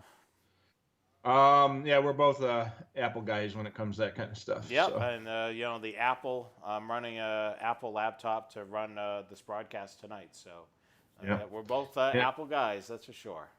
That's right. We drink the apple Kool-Aid. I swim in the apple Oh Kool-Aid. yeah, you too. And I'm not too far behind you. If I can afford to upgrade my desktop Yep, PC to a Mac, I'll be on that. I'll be on that Kool-Aid ride with you. you got it. So Ray remembers the car phones, and the actual car phones. When we got our first car phones, they were mounted in the vehicle, and if you had a bag phone, you were really cool. I knew a guy who had a briefcase phone, and he actually had a cell phone, a portable cell phone, built into his briefcase, and he was an interesting guy. Um, so apparently, Ripley HSK-19 has been his our buddy from Montana, Dale's saw bit of choice for doing 3/4 inch hole mounts for NMOs. So it's called a limited depth hole saw. So it's got a very small, very short teeth on there, and then it's got a flat part on the outer part of it so that when the teeth break through the metal, it doesn't keep on going. And that prevents you from drilling through your headliner. And it's just deep enough to drill through the sheet metal. And 10X makes a drill bit like that. I think I paid about $35 for mine. And like I said, I lost it in the move. It didn't show up here. So um, Arthur is in Sacramento, nice and sunny there, and just east of the Bay Area. Um, yeah, Joe says the new phones they flip just like the old ones. They just don't flip real well when you flip them back. Um, Ooh, one of the new cell phones has got some sort of a foldable display. yeah, I think it's Uh, on the Android end of things. It's not yeah. definitely not on the Apple end of things. Hmm. Now I've got one of those. I've got the max size, which is great. And that it's big, but I'm a big guy, but I do like the big display. Yeah, I gotta say, I just recently upgraded mine as well. I'm on the 11, and it's not the larger Yeah. 11, and I love the size of this because I went from basically a 6 to an Mhm. 11, and I love it being a little bit bigger. I don't think I Yeah. really need it as big as yours is, Rich, but yeah, I can't believe we're talking about iPhones during our Yeah. scanner show. Go figure. All right. So Rich says a rubber plug. Yeah. So yeah, we were talking about that earlier. When you trade in a car, make sure, or when you get your antennas mounted, if you have a shop doing it, make sure they give you those little rubber plugs to go into the hole when you take your mounts out. Don't bother trying to recover your hole mounts from your old car to put them in a new car. It's not worth it. You can get them for about $20. And after it's been mounted in the car for 3 or 4 or 5 years, you don't want to reuse them. Just like I say, take the brass ring off, toss it in the trash, pop the mount back into the hole, put the little rubber cap on it, and leave it. Yeah, the other thing too is if you're having a radio shop do it, a lot of times what they'll do is they'll ask you exactly where your radios are going to be. They're going to run the coax cable there, and a lot of times if you're purchasing the NMO hole mount, they'll Uh huh. trim down the coax cable and put the BNC connection on, and they're going to put it on so it has a little bit of give, but they're going to cut it down to size, so you're getting Yeah. the optimum reception from that antenna because you're not having a whole bunch of coax cables spooled up for no reason. Yeah, absolutely. Yeah, you don't want to have, you want to have a little bit of extra coax so you can, pull the radio out and get at it, the back of the radio to plug something in and be able to put it back in. But you don't want to have so much that you have a coil of it laying around. Yeah. So, yeah, okay. So Joe tells us we were asking what the T stood for in TNC, and he says it was threaded. So that makes sense. Do, So you have a bayonet connector and you have a threaded connector. Otherwise, they're very similar for the TNC and the BNC. do you have a one of your smoke alarms that needs a battery changed? Yes, I do. That's what that chirping Yeah, is. I'm hearing that through the You shows. can hear it through the mic. Yeah. Yeah. Yeah. And so my wife doesn't hear it, but I do. Yeah, make sure you change your batteries in your smoke alarms. That's for sure. Yeah, and I just changed all my batteries about a month or so ago, so I must have had a bad battery. Um, Chris asks if an old Nextel phone could be repurposed. Um, to listen to the thing, probably not. The old Nextel phones, some of them you can go into a diagnostic mode and use that to see what channel it was on. You couldn't listen to things on it, but at least you could see what the channel number or the frequency was. But with the technology of the phone, there are no other systems out there that use that same technology, so you really can't repurpose it. You might be able to part it out, but you're not going to be able to repurpose it for monitoring scanners and such. Speaking of that, I don't see Yeah. anybody now that Sprint took it over, and that slowly basically went away. I don't hear anybody really using, the old No. Nextel technology. No, I think there's still a system down south called Southern Link. It's still pretty big down in Alabama and Georgia, I think, but and there are a few other technologies out there that use the same systems out there that use the same technology, and I forget the name of the technology that Nextel used. There are a couple of airport systems that use that, but it's dying a slow death.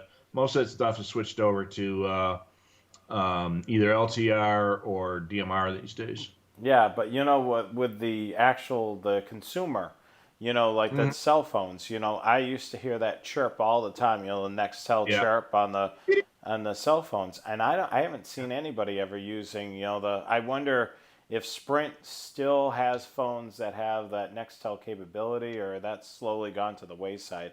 I mean, the smartphone probably ended up somewhat killing that technology a little bit because of the advancements in texting, and Oh yeah. and there's other apps like, what is it, Zillow, one of Oh, those. Zello. Yeah, Zello, Zello. yeah, that you can Yeah. use. It almost operates like a Nextel type of thing, but it's through your data, Mm. and it's an app you can run off of. Well, we had Nextel phones, and then we went to Blackberries, and what a marriage that was, having Nextel and a uh, digital communications device like a BlackBerry all in one thing, and that was the cat's meow for the time. And the iPhone killed that, but boy, I tell you, having a Nextel BlackBerry was just yeah, the best of both worlds. I had one of those, the Nextel Blackberries. Hmm. I had, um, boy, it's like the Nextel Remembrance tonight. Yeah, I had the gray bulky phone. yeah. I had the. Do you remember the really cool yellow flip phone? Oh yeah, Yep, I yeah, had one of those, and I also had the yeah. Nextel BlackBerry type of device. Yeah, the Blackberries were very huge in the deaf community because they could be used to send text messages back and forth, and they would push the message so that you didn't have to go and check for messages. When you got one, it would vibrate, and you would be able to know it. So they were huge in the deaf community. So that's how I got involved with it in the first place. So Dave asks, what came first, the chicken or the scanner guys? Well, I think I'm old enough to predate most chickens. Um, You imagine, I was just thinking about that the other day. I was thinking, in between you and I've been in this hobby for, it over, probably a little over 30 years. You've been in hmm this hobby for how long? uh, well, since I was about 8 or 9 when I got my first scanner, so about 50 years. You realize the math on that? Combined? Let's say I count up. I ran out of fingers a long time ago. Yeah, I mean, 50 plus 30, that's 80 years of experience Combined, with yeah, scanners combined. yeah, yeah. I remember I got that first VHF only Regency 8 channel scanner. My dad bought from a buddy of his who was a cop in the neighboring town, so I could listen to him working at night. And I had a blast with that thing, and I had that for years until I blew it up in high school. Yeah, my first scanner was from my dad. I didn't know anybody in law enforcement or from the fire Mhm. department, so that was a totally new experience, and I was addicted to it. I would literally listen to that scanner all the time. There Yeah. were times that I fell asleep with that scanner on, and I would wake up, turn on that scanner. When I got a portable scanner, I would literally take it with me everywhere. I loved listening, being able to hear what was going on. And it was back in the day, when scanning was fun. It wasn't a regional dispatching or any of that. It was a local, you know, the local police, and you had usually one of the police officers, doing dispatch. You could really Yeah. hear the personalities and voices. It Oh wasn't yeah. so structured as a lot of the departments are today. And with a small local town, you would know who the town drunk was, or who, who would be Oh yeah. causing Yeah. the normal disturbances. Yeah. I grew up in a town like that too. So, Yeah. Kevin asks, for reception only, is he better off with separate antennas for 800 and 400 megahertz, or can he just use the telescoping antenna he's already has? So what is this, on a Um, base unit, I'm guessing, or in a I'm vehicle? guessing, yeah, desktop, yeah. I mean, If he's using a telescope antenna. if you have multiple scanners and you do have the ability to put multiple antennas on the outside of your home, Mm-hmm. I would probably recommend, for the best reception, to have one single band antenna for one band and one for the other. Yeah. I mean, that would be a huge help, reception wise. But if you're not able to put more than one antenna out, do a wideband antenna. You're going to have the best Yeah. results there. But if you're able to, and the vast majority of the communication is UHF, there and 800, and you're able to put two antennas, and you have multiple radios, why not? Yeah. Have one radio dedicated to the 800 and have the other radio dedicated to UHF. Yeah, if you can do it, or something like this, I can have, dedicated antennas and dedicated radios for different bands. Um, Joe says that the cheap Chinese digital counters have very poor sensitivity. The Opto Scout was much more sensitive than close call and scanners. So, yeah, thanks for that, Joe. And he says he hasn't tested a digital Scout yet. So, yeah, like I said, I used to have the original Opto Scout, the Opto Electronic Scout, and I think he was right. I think it's more sensitive than close call. But close call is kind of a different animal.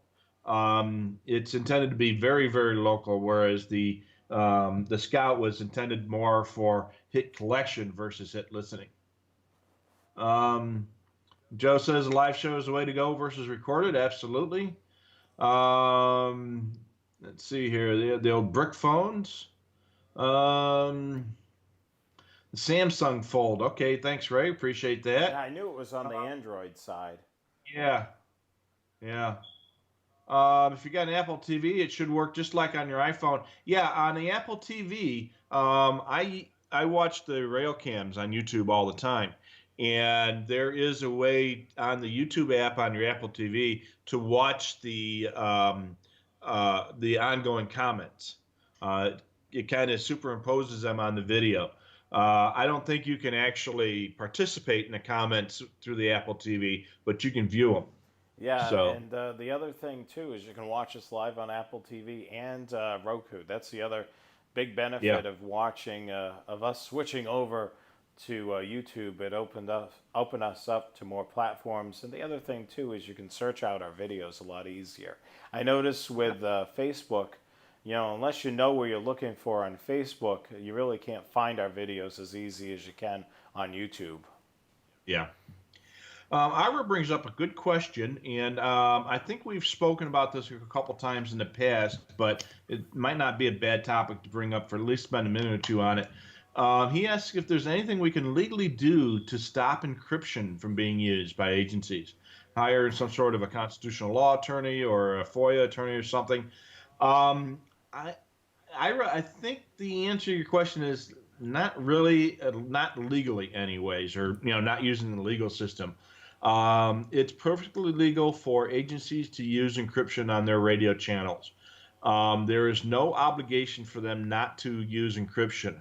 What the Freedom of Information Act or Sunshine Laws and such provide you for is that you can request a copy of the communications. They don't have to provide it to you real time. They have X amount of time to provide an answer to your request. So what you'll be getting is recordings.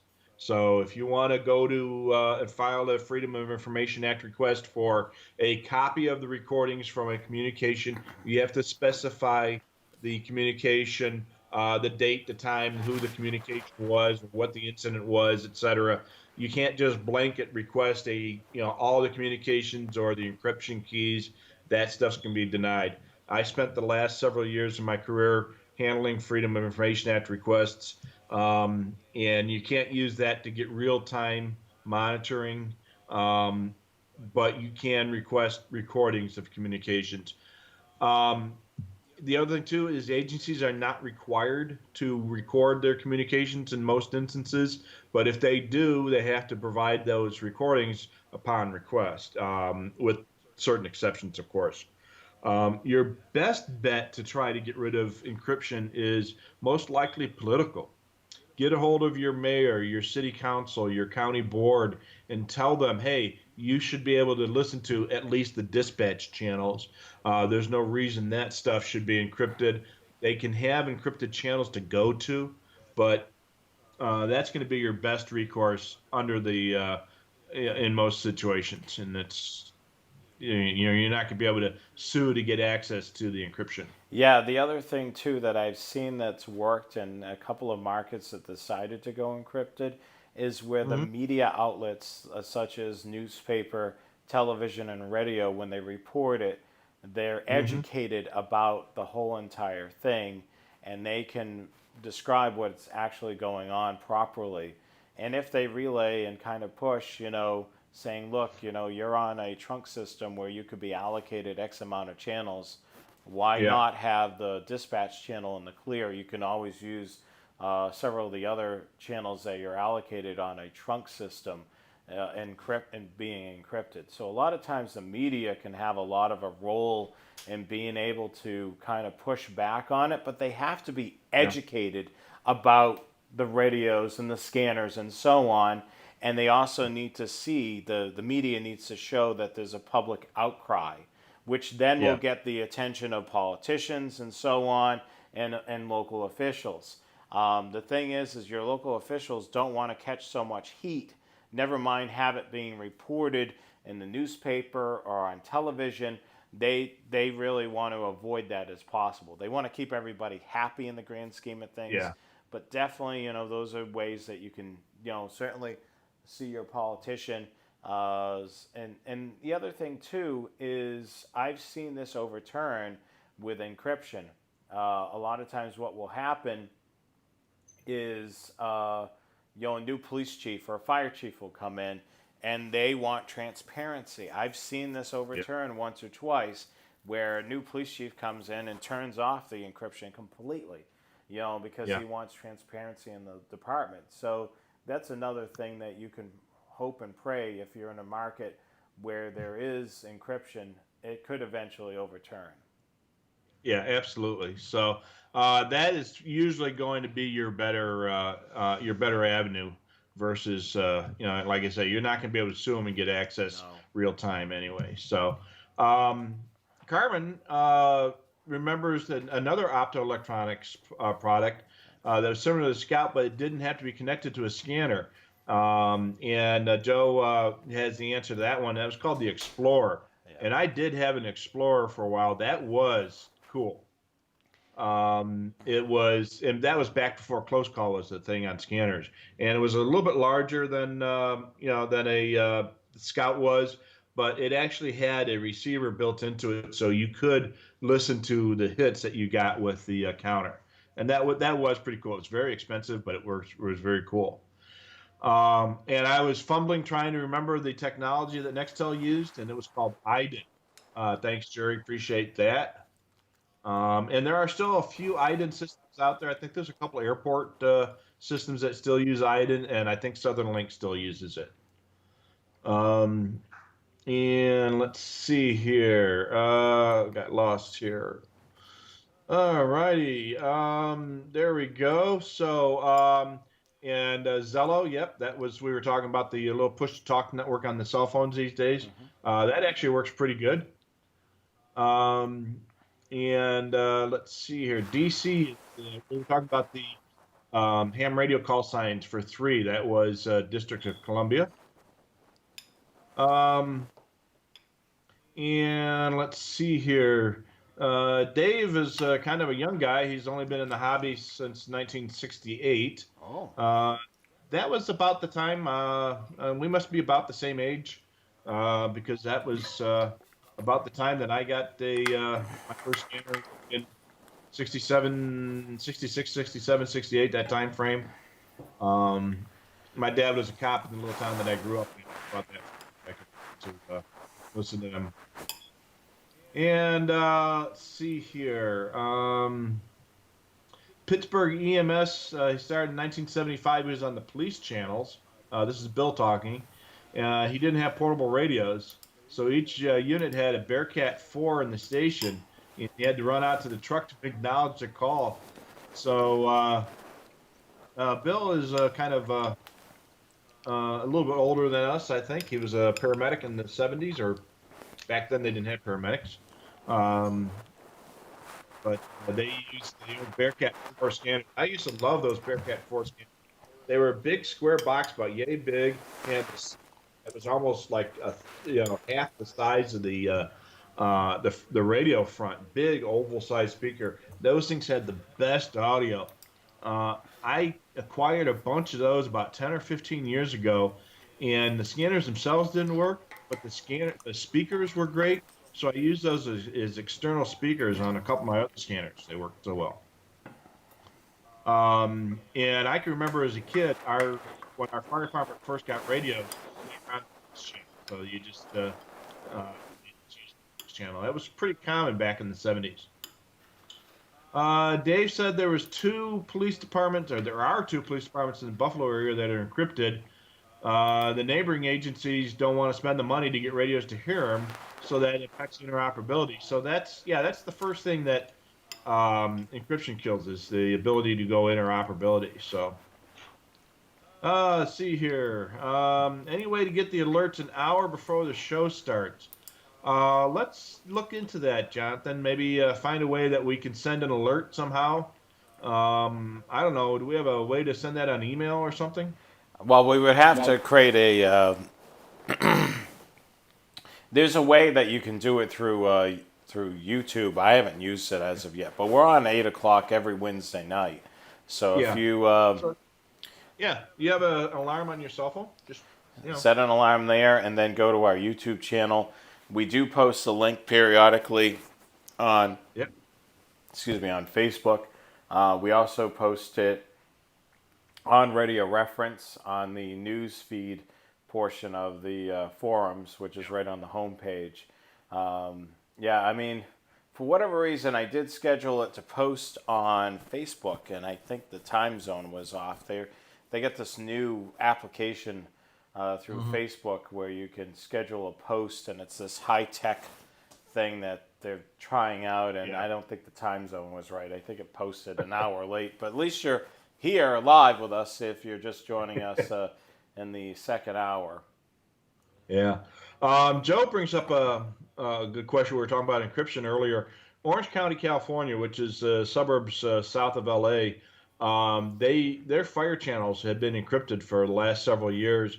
And there was an announcement last year. One of the new Fire Chiefs Association's head said they were going to take the encryption off the main channels for the fire department. And apparently they're still working on that. So we don't know when that's going to happen, but supposedly Orange County is going to turn off the encryption on their fire channels. Yeah. So hopefully that'll happen. I don't understand the whole thing with Orange counties. Orange County, California, and Orange County, Florida are 2 counties that have heavy encryption. Mm-hmm. I don't know what it is, but both of those areas, both of those counties that share the same name have encryption. Yeah, absolutely. It's that's why they're Orange County and not Green County, I guess. So yeah, I guess so. And net interoperability seems to be an oxymoron these days. So if you can't talk to your neighbors, you don't have interoperability. So that's the extent of our comments so far tonight. Yeah, so I think everybody's liking the YouTube streaming, and we're actually liking it as well. So I look like we're going to stay right here on YouTube for now, unless unless something changes. We Yeah. are excited about next week. We are going to do a little discussion about radio reference and how to submit your information to radio reference. So that should be an interesting show. We may have a secondary topic mixed in there as well. Rich and I are bouncing back and forth a secondary topic. We'll leave that as a surprise. Um, Hmm. Also, we want to remind you to send us your stupid scanner tricks. We may feature some of those in next week's broadcast. Let me just put up that information on the screen right now.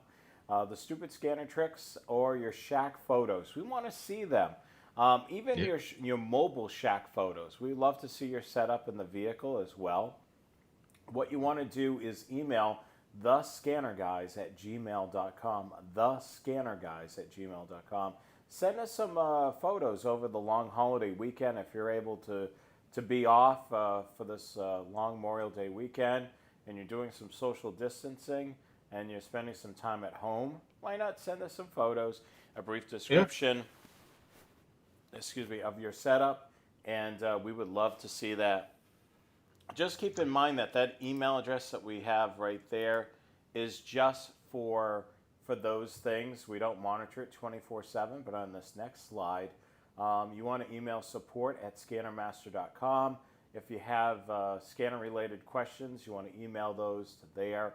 If you want to give us a call, you certainly can, Monday through Friday from 10 a.m. to 4 p.m. Eastern Time at 1-800-722-6637. Scannermaster will be closed on Monday, so refrain from calling on Monday and save it for Tuesday. We'll be happy to answer your calls on Tuesday from 10 a.m. to 4 p.m. Just a little shipping note as well. Any orders placed on the weekend and on Monday will ship on the following business day if they don't require programming or any services that may cause a delay. So just keep that in mind. And then, and always, you can shop Scannermaster 24/7 at scannermaster.com. And here is next week's broadcast. Set that reminder on your smartphone for 8 p.m. Eastern Time, 5 p.m. Pacific Time for the next broadcast, Wednesday, May the 27th, the final Wednesday of the month of May. We're going to be discussing submitting database updates to radio reference. It's been a long day. Yes. And we're going to be teaching Jonathan diction. Yes, I've been quite busy today. I've been using my voice a lot, so I'm lucky that I can still talk. If you want to follow my blog, it's completely all rail fanning and train stuff. If you're a fan of trains or transit or trolleys, definitely follow Train Aficionado. Check out my blog at trainaficionado.com. I'm on social media as well, on Facebook and Instagram at Train Aficionado, and then Rail Aficionado on Twitter. Hopefully, on this long holiday weekend, I hope to go out and do some rail fanning and post some photos real time. So hopefully you'll join me over there on that social media. And we cannot forget to follow, like, and subscribe to Scannermaster. You want to make sure you do that. Follow the Facebook page, the Twitter, and the YouTube account, as well as the Scanner Guys. We actually have one more social media platform that we're on that's not displayed on this slide. So we're on Facebook, Twitter, and YouTube at the Scanner Guys, and now Instagram. So if you're on Instagram, make sure you like the Scanner Guys on Instagram. And as always, at the bottom of the screen there, the Scanner Guys with Jonathan Higgins and Rich Carlson are brought to you by Scanner Master. So make sure you do all your scanner purchases right through Scanner Master. That supports the Scanner Guys to keep these broadcasts going. We are literally the only weekly broadcast that's streamed live video online, completely scanner related. Absolutely.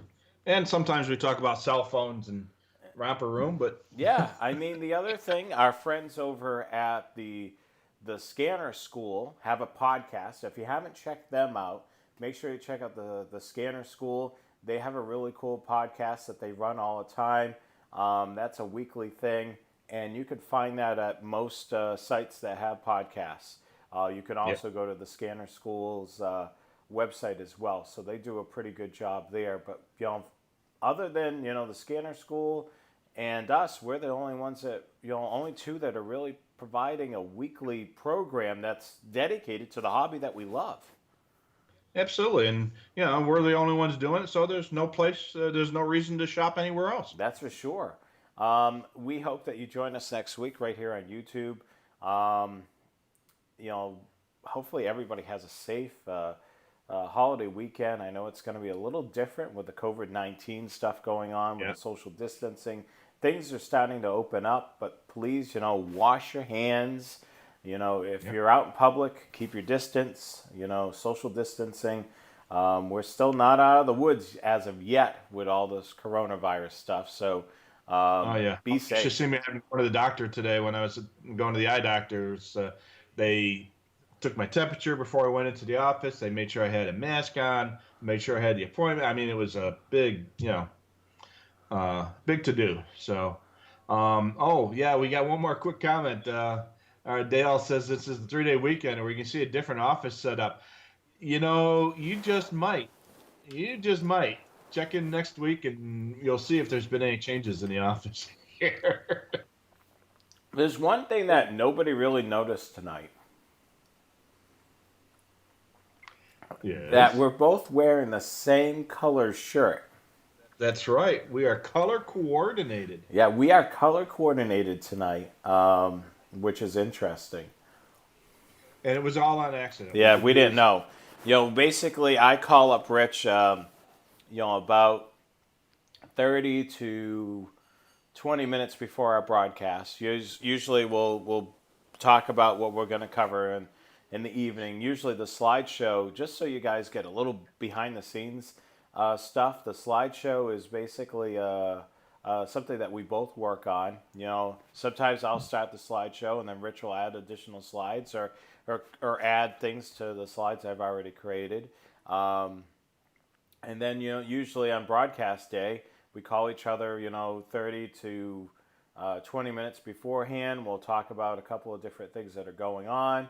And then we'll go live. And then usually right about now, when we end our show, we'll talk for a few minutes. And then Rich will go for his walk. And I will eventually get ready for bed since it's 10 o'clock on the East Coast right now. Yeah.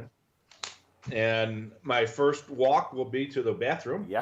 Because I am on bottle number 4. So these are my 3 empties. So, with everybody out there, if you're watching this on the rebroadcast, I always say this all the time, congratulations for making it this far during the broadcast. We will catch you again next week. Make sure you follow us on Instagram. There is a picture on Instagram I just posted live during our broadcast, so you should check that out. Did you see that last comment there, Jonathan? No, I didn't. It's 10 o'clock. Do you know who your SDS 100 is? Oh, yes. That's funny you guys remembered it. The SDS 100's right here. Yeah, I have it. So if I end up going anywhere this weekend, I'm definitely going to take it with me. I have to program it, of course. Set it up with a favorites list. But yes, I do know at 10 o'clock, I do know where my SDS 100 is. Yeah. So, and we can't see your railroad layout this week. Yeah, it's behind me. I'm actually working on trying to move this camera around a little bit, and Yeah. I may be the one that's reconfiguring a little bit of my setup here. In the upcoming weeks, there's some things that I want to kind of move around studio wise. So it'd be interesting for that as well. Absolutely. So I guess we'll wrap up things since Yeah. since it's after 10 o'clock. Quarter after already. And some of you, if you're on the East Coast, need to go to bed at some point. So we'll catch you again next week right here on the Scanner, guys. So make sure you like our social media and subscribe and all that business. And make sure you subscribe to our YouTube channel. And, of course, follow our new Instagram account, at the Scanner, guys. So we'll be posting photos and things like that. You may get a sneak pic of Rich's. Sneak peek. Sneak peek. Rich's changing of his office. He may put a teaser shot in there to, so you guys could see what you could see in the background in the following week if Rich decides to rearrange things like he likes to. But anyway, I think I'm going to wrap it up before I get any more tongue-tied. So I'm Jonathan Higgins. And I'm Rich Carlson. Have a great and safe weekend, and we'll catch you again next week. Bye, guys. Bye-bye.